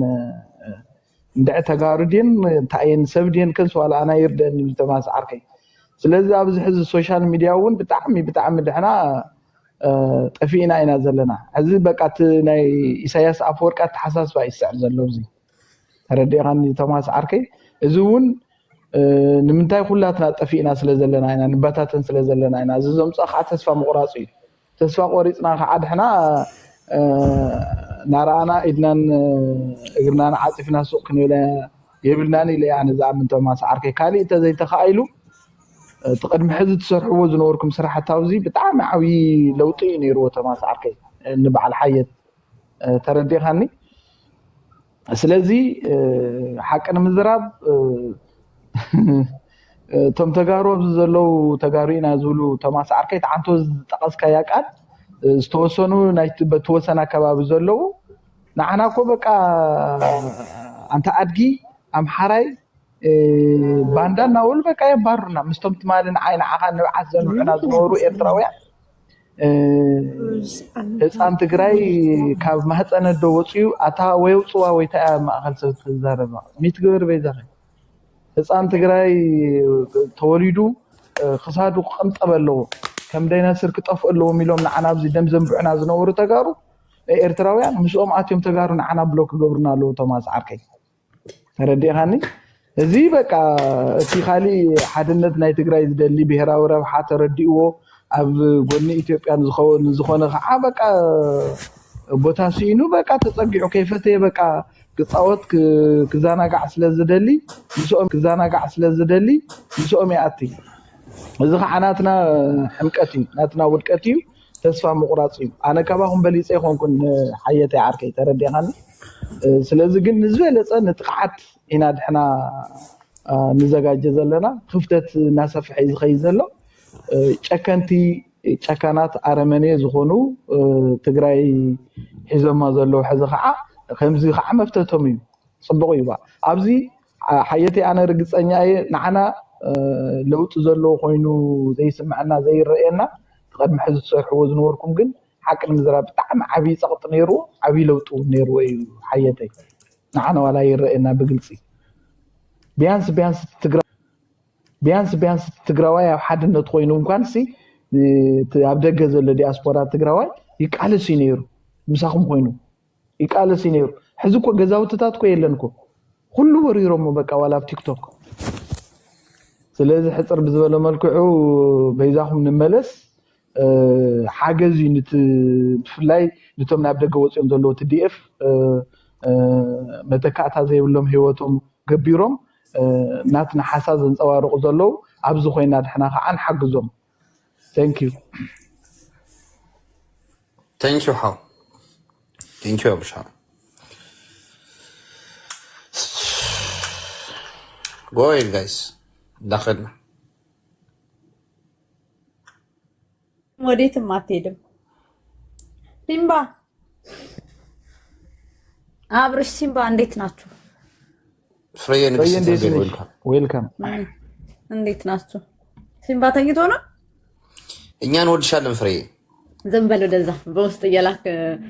ሳላ ኤርትራዊ ናት እያስባልክ ከዛ ደግሞ እኔ እንወድሻለን ማን በውስጥ ሰላም ጠረስልን ክብራትና ክብራ እኔ አጋንስ እልሽ እኔ አንቺ አጋንስ ኮንኩኝ ማለት ነው በቃ ወዳጅ የለሽ ማንች ፍሬ ተደስ አንተ ልጁ አበደ እኮ እኔንም አባሳበደኝ ዛሬ حساب ديراتنا كلهم حدا عينت يخوي مسلاتنا كلهم حدا عينت يخوي مسلنا سلامات لنا كلهم تجارب واحد كاي خي دسخه دمو حدا حموم حنسا مرقم تكونه عمريت بوليتيكا يسرح زلو عينت بوليتيكا مرقم يكون شعبي مش كبعضي بوليتيكا ناخذ هو حنسا حزبي يا إثيوبيا حزب يموت يا عمرا حزب يتجدله يتجرح يتجدله يقربلك لما حالتن يقوم دحوحات አማራም ይሁን ትግራይም ይሁን የማንኛውም የኢትዮጵያ ህዝብ ነው እንደ ህዝብ ነው ማየት ያለብሽ አብይ አህመድ እንዳይነካ ብለሽ አብይ አህመድ እና ጋሻ ጃግሬዎቹ እንዳይነካ ብላችሁ አብይ አህመድ እንዳይነካ ብዬ ኢትዮጵያ እንዳነኩ እኔ በሄዳችሁበት ማለት ነው እኔ እናንተ ስለ ጽምዶ አሳያችኋለሁ የሄዳችሁበት ቤት ታብዷታላችሁ እኔ በቃችኋለሁ ባይዘዌ አሁን ደስ የሚለው ነገር አዳምጪ ትንሽ አላዳምጥም እኔ መስሚያ ይጥጥ ነው እና ምን ታዲያ ለምሳሌ ልምጣ ይኩመለ እና ደስ የሚለው ነገር በአሁኑ ሰዓት የጎጃም የጎናችን ህዝብ ግማሽ የአማራ ህዝብ ዋናው የጎጃም ህዝብ ከጎናችን ከኛ ነው ፋኖ ማለት ኦሪጂናል ፋኖ ጎጃም ነው ሌላ እንዳይመስላችሁ የዘመኔ ካሴ ነው እንጂ ሌላ የለም ስለዚህ እሱ ህዝቤን እየተጨፈጨፈ ህዝቤን እየተገደለ ኢትዮጵያ ብትባል ገደሏ ለምን አትገባም አሉ አለቀ ቴንክ ዩ በቃ ይሄ ነው ኢትዮጵያ ማለት የሁሉ ገደሏ መግባት ነው አለቀ ገደሏ ምን ማለት ነው ከፋፍለህ ቦታህን ማስጠበቅ ብቻ አብይ አህመድ አማራ ክልል ሄዶ መግዛት አይችልም ማስተዳደር አይችልም ለቀጣይ ባይሆንም ትግራይ ውስጥ መጥቶ ሊያስተዳድር አይችልም ገብቷል ኦሮሞ ብቻ ነው ኦሮሞ እንዳውም የኦሮሞ ነፃ አውጪ አንተ ኤርትራዊ አይደል ምን ይመለከታል ስለ ኢትዮጵያ ምን ይመለከታል ስለ ኢትዮጵያ እኛ ነው የሚመለከተን ስለ ኢትዮጵያ እንጂ አንተ ኤርትራዊ ነህ አይደል ኤርትራዊ ሆነ እድሜ ልካችሁ ስለ ኢትዮጵያ የምትበጠብጡ ለምንድን ነው እናንተ ስለ ራሳችሁ ለምን አሰሩም ስለ አሰብ ልማት ወይ ስለ ምናምን ለምን አታወሩም ገባ 30 ዓመት ሙሉ የኮንትሮባንድ ስራ እየሰራችሁ ኢትዮጵያን ለማፍረስ ሽብርተኛ እያሰለጠናችሁ በኤርትራ ምን አገባ ስለ ኢትዮጵያ ኤርትራዊ አይደል አንተ ስለ ኤርትራ ታረግ ስለ ሀገር ታረግ አሁን ቀጥል ቴንክ ዩ አሁን አይ ለማህበረሰቡ ኤርትራዊ መሆን ለማሳወቅ ነው ቀጥላው ማደናገር ይመስላል የሚደናገር ያለ ሰው ይመስላል እኔ ቀጥል ወደ ሀሳብ ስለ ኤርትራዊነት በኤርትራዊነት ቀጥል ምን አገባ ትግራይ ብሔራዊ ትግራይ ነኝ እኔ የትግራይ ተወላጅ ነኝ ስለ ኢትዮጵያ ምንም አያገባኝም ኢትዮጵያ ቢያመጥ ያቃጠለኝ የሚል ኤርትራዊ ነው ትለዋል አንተ ብቻ ይመስልሃል እዚህ እኮ ስንት የኢትዮጵያ ወይም ደግሞ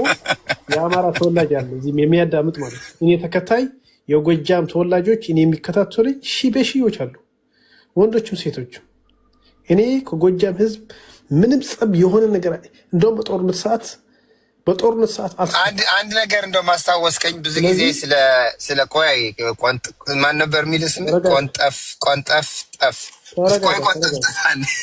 አንዴ አንዴ ልንገርህ እኮ ተፍተፈ ብዙ ጊዜ እናንተ አሁን እንኳን ያንተ አክሰንት ይታወቃል፣ ኤርትራዊ መሆን ይታወቃል እንጂ ብዙ ኤርትራውያኖች በተለይ አዲስ አበባ ወይ ሌላ የኢትዮጵያ ክፍል የተወለዱ አማርኛ በደንብ አቀላጥፈው የሚናገሩት አማራ መስለው ቆይ እንደናንተ አይነት ኤርትራዊ ብዙ ጊዜ ስለበጠበጥ ነው። በተለይ በአማራና በትግራይና በኦሮሞና በአማራ ብጥብጥ የምትፈጥሩት እናንተ ኢትዮጵያውያን መስላችሁ ብጥብጥ የምትፈጥሩት እናንተ ኤርትራውያን ናችሁ። አሁን ደግሞ ትግራዋይ መስለህ የትግራይ ያልሆነ ነገር ስም ለመቀባት ትግራዋይ እንደዚህ እየተባበረ እንደሆነ ትግራይን ጦርነት ለማምጣት ትግራዋይ መስለህ የምታወራ ኤርትራዊ ነህ። ምን አገባ ስለ ኢትዮጵያ? ስለ ሀገር አታወራም? ስለ ኤርትራ? እሺ አዳምጥ። መጀመሪያ አብይ አህመድ የሚያደርገው በአማራ ክልል ገብቶ አንተ ኢትዮጵያዊ ነህ፣ አንተ ኢትዮጵያዊ አይደለም ብሎ በጎንደር የጎንደር ፋና አድርጎ ለጎጃም እያስጨፈጨፈው ነው። 3 ዓመት 4 ዓመት አንተ ከአማራው በላይ አንድ ኤርትራዊ ሆነ ስለ አማራ ተቆርቋሪ ለመሆን የምትሞክረው ለምንድን ነው? ስልጀመር ምን አገባ አንተ? ዘመነ የጎንደር አማራ የጎጃም አማራ ብለህ የምትለያየው ኤርትራዊ መሆኑ በዚህ ይታወቃል። አማራ ውስጥ ለመበታተን የምትሞክር ጎንደር ጎጃም ምናምን አንድ አማራ ነው የማውቀው እኔ። አንተ ግን ኤርትራ ውስጥ ለመበታተን ትሞክራለህ። የጎጃም አማራ የጎንደር አማራ የሚባል አለ፣ አንድ አማራ ነው። በትግራይ ውስጥም አንተ ኢትዮጵያዊ ነን ትላለህ። ኢትዮጵያዊ አይደለንም እኛ በኢትዮጵያዊነታችን ተጨፍጭፈናል የሚል 99% የትግራይ ህዝብ ደግሞ አለ። ከእነሱ አንድ ነኝ። አንተ ኢትዮጵያዊ ነህ። ከትግራይ ህዝብም ይሁን ከትግራይ መከላከያም ይሁን እጅ የለህም። እዛ ጋ ውስጥ የሚያስገባህ ሰው የለም። ባንዳ ነህ። ስለዚህ አንተ ኤርትራዊ ነህ ለማለት ለእኔ ወደኋላ አትልም። አዎ ማንም ሰው ያውቃል ማለት ነው። ቢሆንም እኔ ኤርትራዊ ቢሆንም ለትግራይ ህዝብ እንደዚህ ጠበቃ ሆኜ ስማጎትለት አንተ ትግራዋይ ሆነህ አንተ ትግራዋይ ከሆንክ እስቲ ባህር የማን ነው?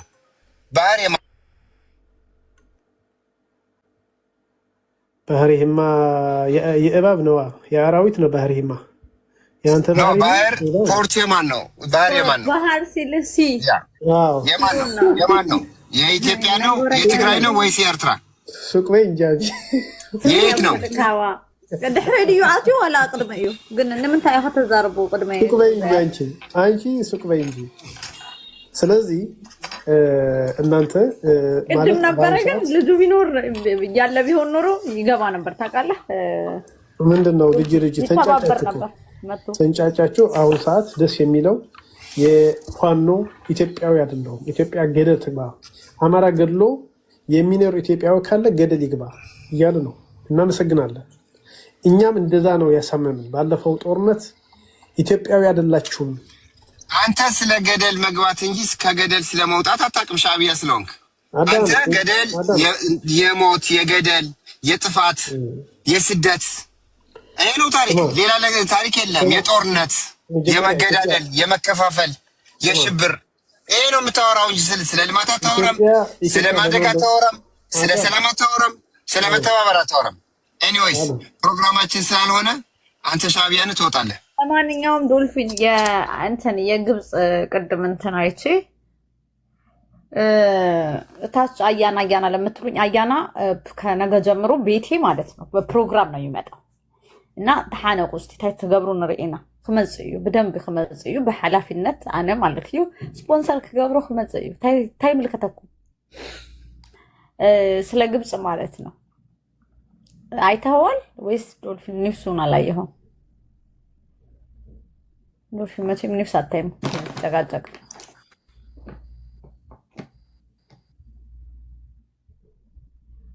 ዶልፊን አላየሁትም። ምንድን ነው የሚለው? የግብፅ እንትን አምባሳደር አሉ ነው ግን ያየሁትኝ የግብፅ አምባሳደር ከህወሓት እና ከሻዕቢያ እንትን የተለቀቀውን አይቶቻል ዲዋል ፍሬ በቃ እሱን ነው ማውራት ያለብን እና በጣም ነው የሚያሳዝነው እንደዚህ አይነት ነገር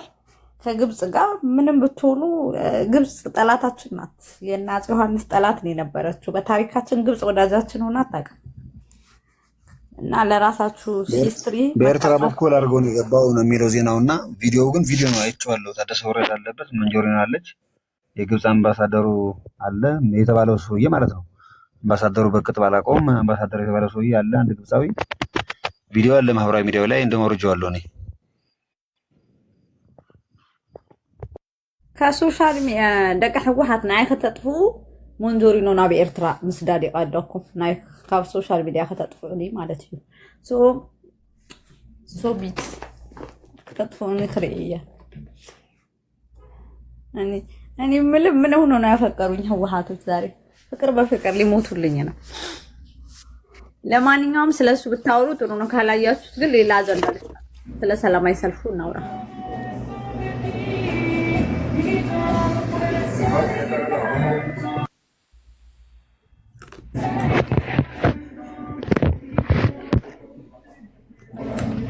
ሰላም ሰላም ሀት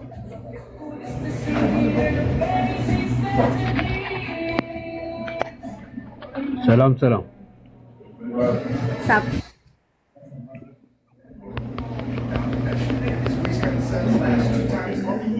ሰላም ፍሬ ለና እንዴት ነህ? ሰላም ነሽ? ሰላም ነኝ። ሰላም ለና እንዴት ነው ብሎ ለና አንዳንድ ጊዜ ከስራ ምናምን ሲወጣ ይሰማለሁ። ከዛ ቶሎ ብዬ ብዙ ጊዜ እኮ አይደለም ግን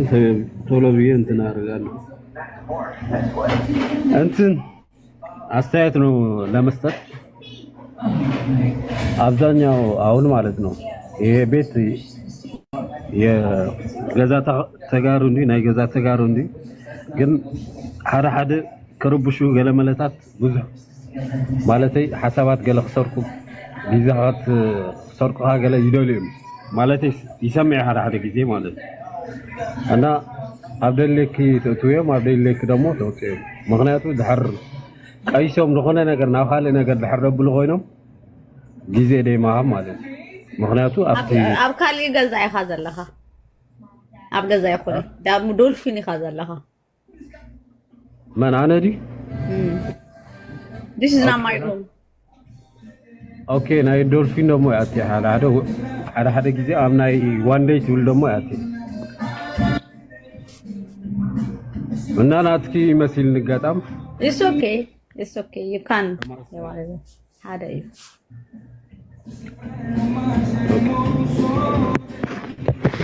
በቃ ደህና ደሩ ፍሬ እናመሰግናለን። ዶልፊን ቴንክ ዩ ማይ ብራዘር።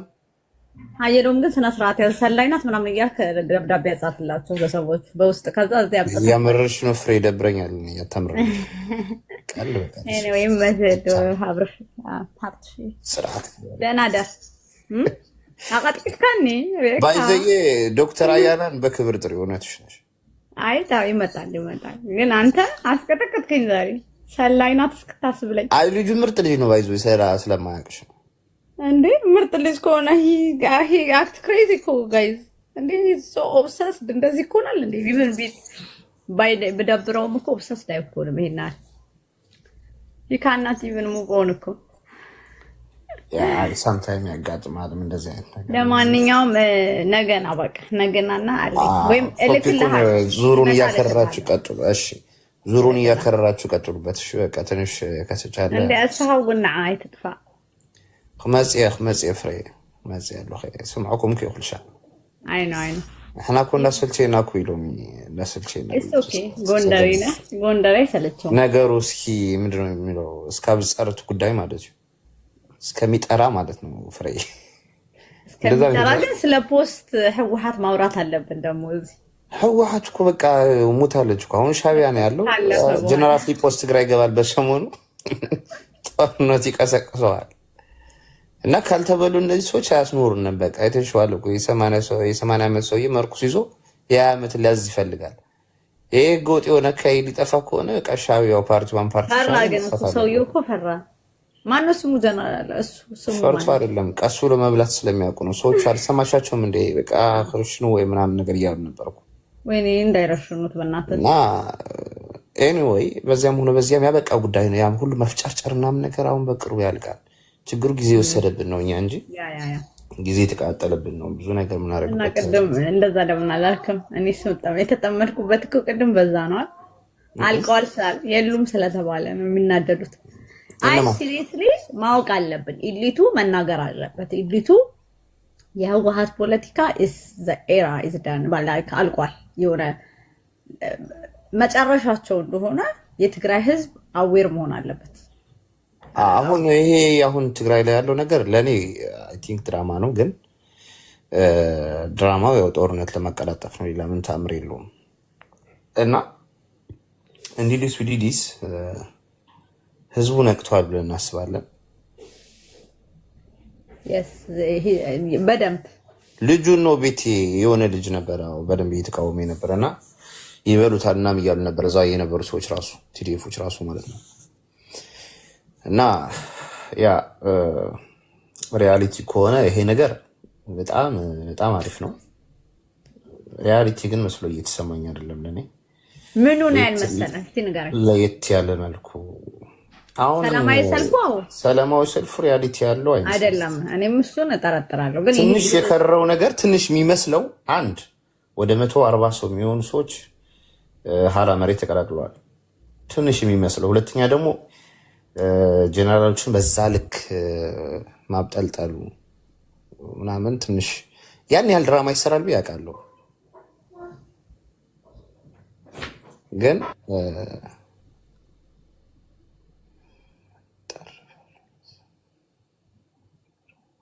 ተኪማኛ ተቋለን ሐው የተረጋጋ ፖለቲካ ሻዕቢያ አትዩ በቃ በላሽወኩ ሻዕቢያ አይ ማአተወን አትሊስት ክንፈራፈር ነው ይሮዩ።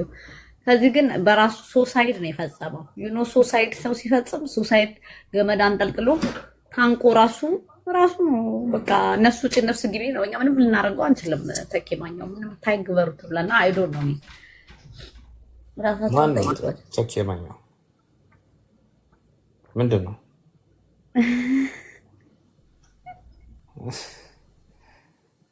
ኤኒሃው ተኪማኛው ሐዲስ ፖለቲከኛ ና ቲክታክ ያው ሐዲስ ፖለቲከኛ ኦኬ ቲክታክ ሐዲስ ፖለቲከኛ አብንትን ግና ፌስቡክ ተፈላቂቲ ዓይነት አክት ትገብር ያው ጸለመ ልተሐወሶ ፖለቲካ ይሰርሕ ንሕወሓት ና ኮርስቴት ሓላፊና ጉጅለ ልምዓትና ወዳቲ በቃ ዚያ ታሪክ በሐፃረ የሆነ ኢዲያ ተኪዓርከይ ዳማት ማ ብራዘር ዌልካም ሀዋል አታ ሲምባ ሰላም ብለናል። ሲምባ ዓዊዘም በረድንሽ ታየው ቃሉ ማዕፀዋ ገራ አሽለ ለሰማ ፈኔራ እንዴት ነበር ህድነት? ዝም ብለህ ታዋጣለህ? እንዴት አትቆጥ ብለህ መተህ አትረዳ? በረድንሽ አምሯል። ከኛ በላይ ያመሩ ሰዎች ደግሞ በጣም እየገጠሙን ነው ሰሞኑ። ፍሬ ከኛ በላይ በጣም የመራችሁ ሰዎች አሉና ታሪክ ፍተሽ ለለወስ ልምታይና ተጋርስ ከምዚ ላይክ ሓደ ዓይነት መጻእክሉ ናሲ ዘይኻለ ኖ ድሌት ናስ ሓደ ይኾነ ግን ሓደ ነበር ነርና ማለት እዩ። ታዩ ተፈጥሩ ማለት ድሌትና እንዴት የሰው ልጅ ድሌቱ ሓደ ኾነ ይብሉ ይኮ ኖ ኣብ መጻእክ ከም ህዝብ ደሞ ከም ህዝብ ከይብለ ከለኹ ተጋሩሲ ብዛዕባ ትግራይ ክንሓስብና ተገበና መጻእክና ሓደ ክንገብር ይኻልናን ታዩ እዚ ክስፍተሽ ነው እንትናት ምንድነው የሚባለው? ባልና ሚስት አብረው ሲኖሩ እንትን ፍቅረኛ ማለት ሴት ልጅ ባሏ ላይ ኢንቨስት ካደረገች እንዴት ትጎዳለች? ዝም ብላ ማለት ነው። ትግራይም ህወሓት ላይ ኢንቨስት አድርገናል። ትግራይ በብዙ ህወሓት ኤቭሪቲንግ ህወሓት ላይ ነው ኢንቨስት ያደረግነው። that's why ሐሳብም እነሱ አሉ አይነት ነገር ማነው ህወሓት ክንገር ደይሞ ነበራየ ማለት ሓደ ላይክ ፋክት ክንገር ነው ሓደ ኢሊቱ መሰብሰብ አለበት። ሲሪየስሊ የምን ኢሊት ነው? ፍሬ የምን ኢሊት ነው? ኢሊት አለ እንደ ትግራይ ኢሊቱ ብቻ ሳይሆን ብዙ ትግራይ አንሳ ዓመት ነበረ ቃልሲ ክፍተሽ ክፍን ነው ወሰደው በረሓ ወይ ጽናሕሙ ኢሊት አለ ዲያብ ትግራይ ኣብ ትግራይ ኢሊት ከም ዘይ ለተራቁ ሰለልኩም በረኺ ሾ ተከታተሉ። ኢሊት የለና እነሱን አይደለም ማለት እነሱ በቃ ሌላ ምን ኢሊት አለ? ሌላ የምን ኢሊት? ኦኬ ቲፒኤልኤፍ ነው። ሌላ የቲፒኤልኤፍ ስብስብ ነው ያለው። እያንዳንዱ ድርጅት ላይ ቲፒኤልኤፍ ብቻ ነው ያለው። ቲፒኤልኤፍ ከታከከ እጅ ይሰጣል ሁሉ ወዶም ሳይወድ ኤሊት ባርገን ያስፈልገናል። አይ ዶንት አንደርስታንድ እሱ ጋር ግን አሁን ትግራይ ውስጥ ኤሊት የለም ነው። ትግራይ ውጭ ኤሊት አለ። ከትግራይ ውጭ ኤሊት አለ። ኢትዮጵያ ውስጥም ውጭ ሀገርም ኤሊቶች አሉ፣ የትግራይ ኤሊቶች አሉ። ትግራይ ውስጥ ግን የትግራይ የሚባል ኤሊት የለም። ተላላኪ ነው፣ ቡችላ ነው። ሁሉም ቡችላ ነው። ፓርቲዎችም ይሁኑ ምንሞች ቡችላ ነው ሁሉ። ይሄ ፋክት ማንም ትግራዊ መሳት የለበትም። ኤሊት ናት አልካ ተሸወድ። ኤሊት ሲባል የለ ኤሊት ንስኻ ያወዳ አበይ ታሲ አንቺ ነሽ ኤሊቷ። ዶልፊን ነው ኤሊቱ። ሌላ ኤሊት አለ እንዴ ትግራይ ውስጥ ለትግራይ ህዝብ የሚከራከር? ስለ ትግራይ ህዝብ ጭቆና የሚናገራል እንዴ? የትኛው ኤሊት ነው? ምንም ኤሊት የሚባል የለም። ስለዚህ ራሳችሁን አትሸውዱ ዝም ብላችሁ። ግን ታዲና ነድናግሮ ምንድነው መስለካ እኔም ልሐስብ በቃ አፍቶ አቦታትና አዮም ትክክሉ ቃልስና አቦታትና ይተብሉና ዋ እዙይ ሲ በቃ በክፍተሽ ክልኒዎ አኹም ዙል ነው አሉስ ተወዲኦም የለው ናበለው ባል መንም አለው እኮ እዚኮ ዋይስራቱ ሞሉ ሲሆን ክትትንከፍ ናዓንደ ኸንግረካ አቦታትና ኮይም ናዓንግረካ ናይ ደገፍቲ ገዛ ተባሂሉ ተረዲኻለኻ ኣብ ኣኺርካ ራእዮም ይኻ ቁፀሮ ካልኣይ መዓልቲ ከፍቶ አንሳተም ሳልሳይ መዓልቲ ንሳተም ረባዕ መዓልቲ ንሳተም የለን እኮ ሲኩም አይጣኹም ዝመዓብለሊ ትግበርዎ ሲሉ የለውን እዮም በረሃ አርገ መን አለው ትግራይ ሁሉ መረጃ ከዚህ ስምዓያ እንደ ፍረህ እዚ ተቃዋሚትያ ግን ኢንቨስቲጌርና ትብለካ እቲ ኢንቨስት ልገበርካዮስ ጥቅሙስ ታዩ ነይሩ ይጠቅመና ዲ ነይሩ አይጠቅመን ቆይ እኔ ያልኩት ምንድነው መሰለህ በረሃ ድንች የትግራይ እንትን ኢንስቲትዩሽን እንዳይኖረን ነፃ ኢንስቲትዩሽን ከህወሓት ውጪ ኢቭን ልማት ትግራይ የሚባለው ከህወሓት ጋር የተያያዘ የሆነበት ምክንያት ምናምን ህወሓትን እንደ ጤነኛ የትግራይ ናት ብለን ስላሰብን ነው። ኢትስ ናት አባውት ሚ ባይ ዘ ዌይ ስለሌሎቻችሁ ነው የምናገረው እንጂ ህወሓት የስልጣን ኃይል እንደሆነ አውቃለሁ። ግን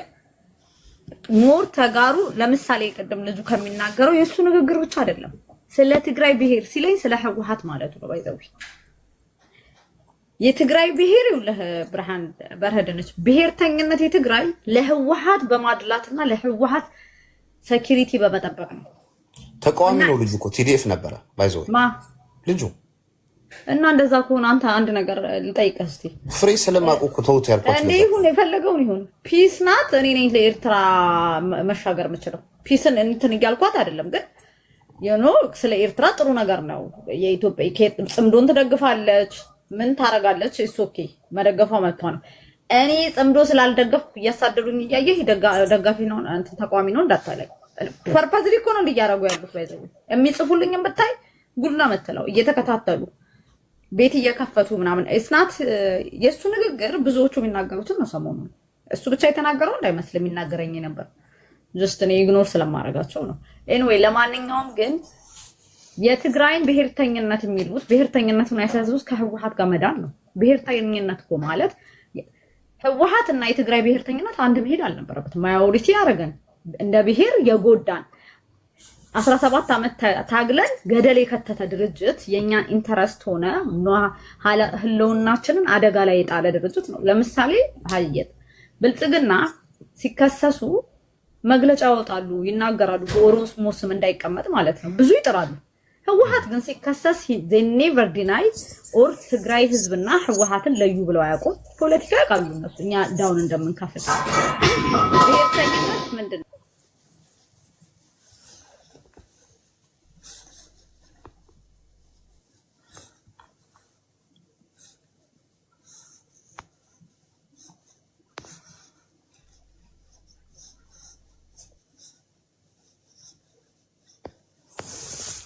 ድመቷን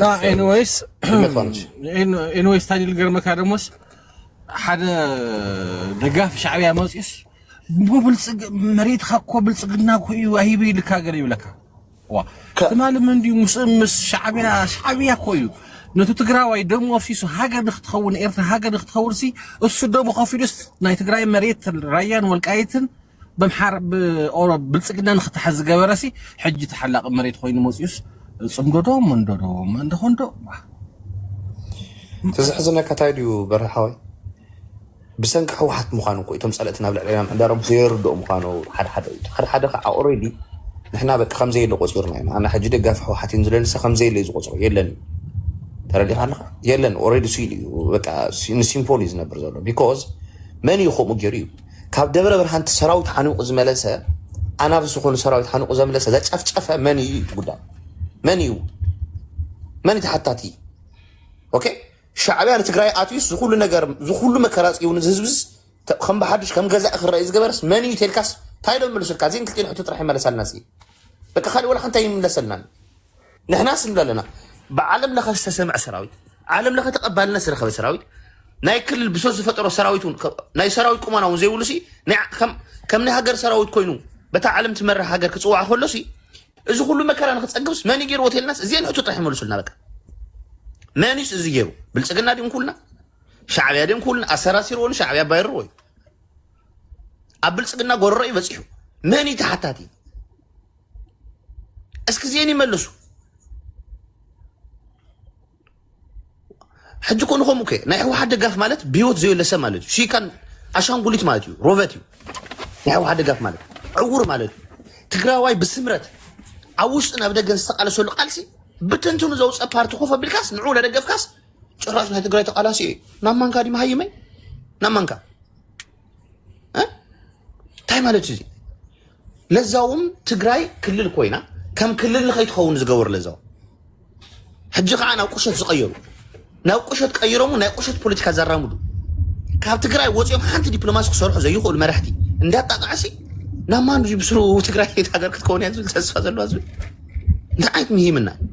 ህወሓት ከይጠፍአ ህልውና ትግራይ ይረጋገፅ ኣብ ርእሲ ህወሓት ጥራሕ ህልውና ዝረጋገፅ ናይ ትግራይ ሪና ኢና ተወዲሎ ናብ ዓዘቕቲ እትይዎ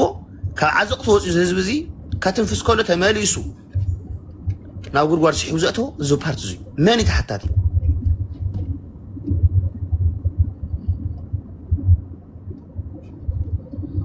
ዳሲት ውሽጢ ፀርዩ ዘይፈልጥ ናይ ሓታላታት እኽብካብ ዝኾነ ፓርቲ እዚ ሳልሳይ ረብዓ ግዜ ናይ ወለዶ ሕልም ዝሰረቐ ጋድ እምበርታይ ሕልሚ ኣጊዱ ወይ ኦሬዲ ጋድ ዝበልዕን ሰረቐ ናይ ጭበርበርቲ እኽብካብ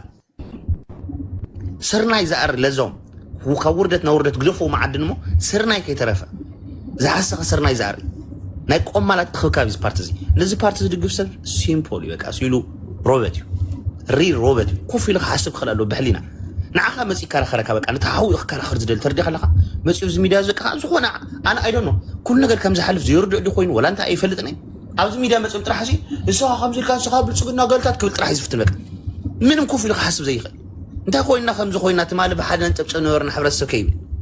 እንታይ ኢና ናብዚ እንታይ ስኢትና ናብዚ ከይብል እንታይ ኮይና ኢና ዘይብል ሕዚ ብሓደ ኮይና ተቃለስና ኣብ ደገም ውሽጢ ንሲ ትግራዋይ ሲናብብ ነይሩ ዝፀራረፍ ትግራዋይ እስካብ ፀለቱ እስካብ ዝገርሞም ዝነበረ ሕብረተሰብ ስፋሕብትን ዘበለስ መን እዩ ጉዳይ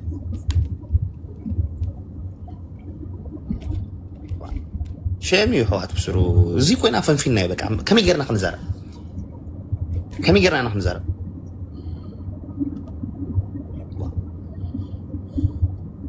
ከመይ ጌርና ኢና ክንዛረብ ንመን ኢኻ ክንዛረብ زعفر كوي جايز سراويت شعبية أراويت سراويت نقول كنا صوب حاجة نوركس كم نجاوز كتري نعطهم جبن كتسفن بدل أبا إلى عند تحت نداولك نكون يوش تعدسي قد فمو تقرأي سألت زنق هو نجار سألت راح يأخذ معرفة يعني زفلت أو قد يكوي نزق جبن نزق تشوف اللي عند تحت هاي تاتا مش من نحن زارة كابزدون قرنا السجرة تتوارى بركي حاجة تامرت كتوجه حفتي قص عليها ذا بارت زي أنا مودعتها ما مودعتها أزخون قص على السلز حيو اللي يكون هزب تجري سلز قدفاء معناتهم بزي هزب تجري مركز حزن كأساس شغل فولت إيقا بزي ما نسيت تجري مركز حزن كأساس 3 ساعات أقدر من قد خي زي خلي تفولت إيقا صب يرجع تفولت إيقا بتمرتون تمنس يا أوزو اللي بلس بمن ترى حيلون دقي من سيز ولس دا سيد كحد زي خل حكي زي كحد زي خل حكي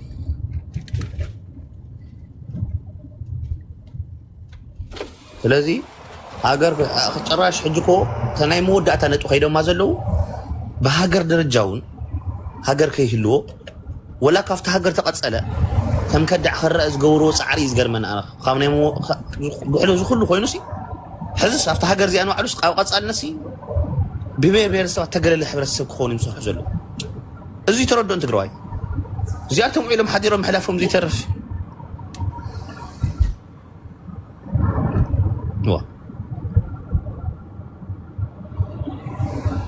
وعلم حديرهم فهم زي ترفي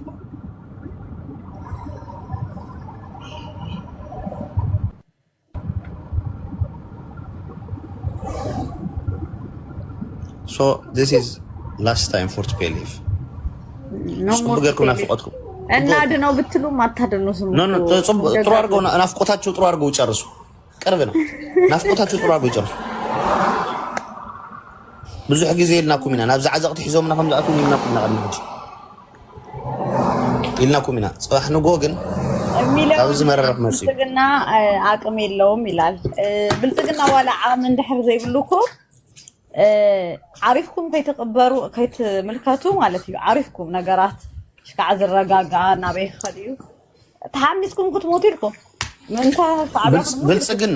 ብልጽግና ተወደደም ተጠላም ሪያሊቲው ላለመካድ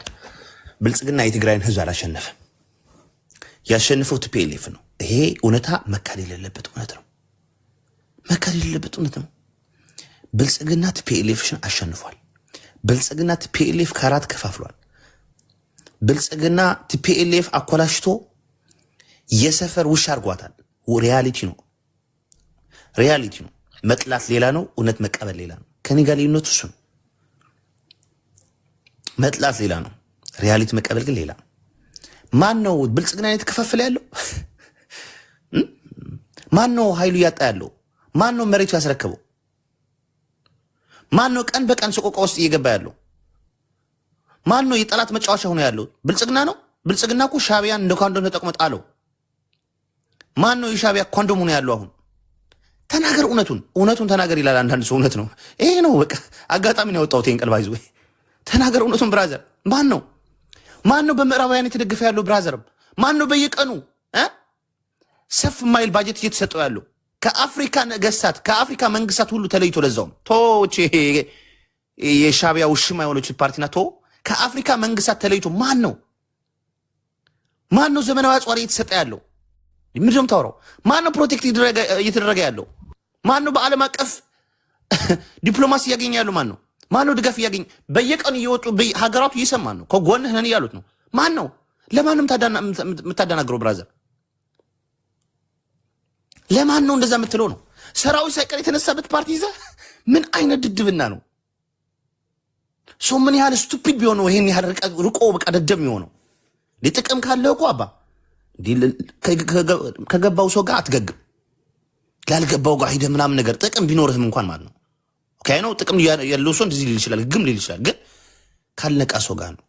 ከተነቃ አይገደድም ይላል አማራ። በቃ ከተነቃ አይገደድም። ከነቁት ጋር መጥቶ መከራከር አያስፈልግም። አትሸውዳቸውም። ያውቃሉ፣ ይከታተላሉ። ጭራሽም ይታገሉታል። ለሚታገሉ መጥቶ እንደዚህ ማለት እኮ በቃ እንደ ውሻ ልትቆጣ ፈልግሃል ማለት እኮ ነው ብራዘር። እንደ ውሻ መቆጠር ከፈለክ ብቻ ነው ለነቃብህ ሰው የሆነ ድራማ ልሰራበት የምትፈልገው። እንደ ውሻ ነው የሚያይህ በቃ። ይገርማል እኮ በጣም የሚገርም ነገር እኮ ነው። ስንት ፕላን የተደርጎባት ሀገሪቱ ስንት አጀንዳ እየተራመደበት ያለ ከስንት አጀንዳ እጁን እያስገባ ያለ መሪ አውቀተዋል ብልጽግና ይልሃል መጡ። ኧረ እባክህ ይሄ ራሱ የእብድ ህልም ነው። ራሱ ጤናማ ሰው እንደዚህ ህልም አያልም። ራሱ በህልም እንኳን ቢሆን እብድ ካልሆነ በስተቀር ጤናማ ሰው የሚያየው የሚያስበው ነገር ነው ህልም የሚያደርገው። ጤናማ ህልም ነው የሚያልመው ሲያልም ራሱ ይኖራል። ምን አይነት እኔ እኮ በጣም ነው የሚገርም። ይሄ ነው የሰለችን እኮ ጋይስ ጓዶች፣ እንደዚህ አይነት ትግል የገጠመናል። ለመንግስቱ ኃይለማርያም እውነቱ ነው የገጠመን ይሄ ችግር ነው። ህዋት እውነት ለሚያውቁ ሰዎች ጋር መጥቶ መከራከር ተገቢ አይደለም። እጅና እግርህን ስበህ ስም ብለህ ትሰማቸዋለህ። እውነት ለሚያውቁ ስለምታውቅ ማለት ነው። ኦልሬዲ ጥቅም ይዞ ከሆነ ጅል ከሆንክ ደግሞ ከነቃ ሰው ጋር ተጠግተህ ትምህርት ቅሰም እንጂ ጅልነት መጥተህ እዛ አታሳይ። ከነቃ ማህበረሰብ ጋር መጥተህ አታገናኙ። የትግራይ ህዝብ ገበሬ ሳይቀር ነቅቶልህ እያየን ነው።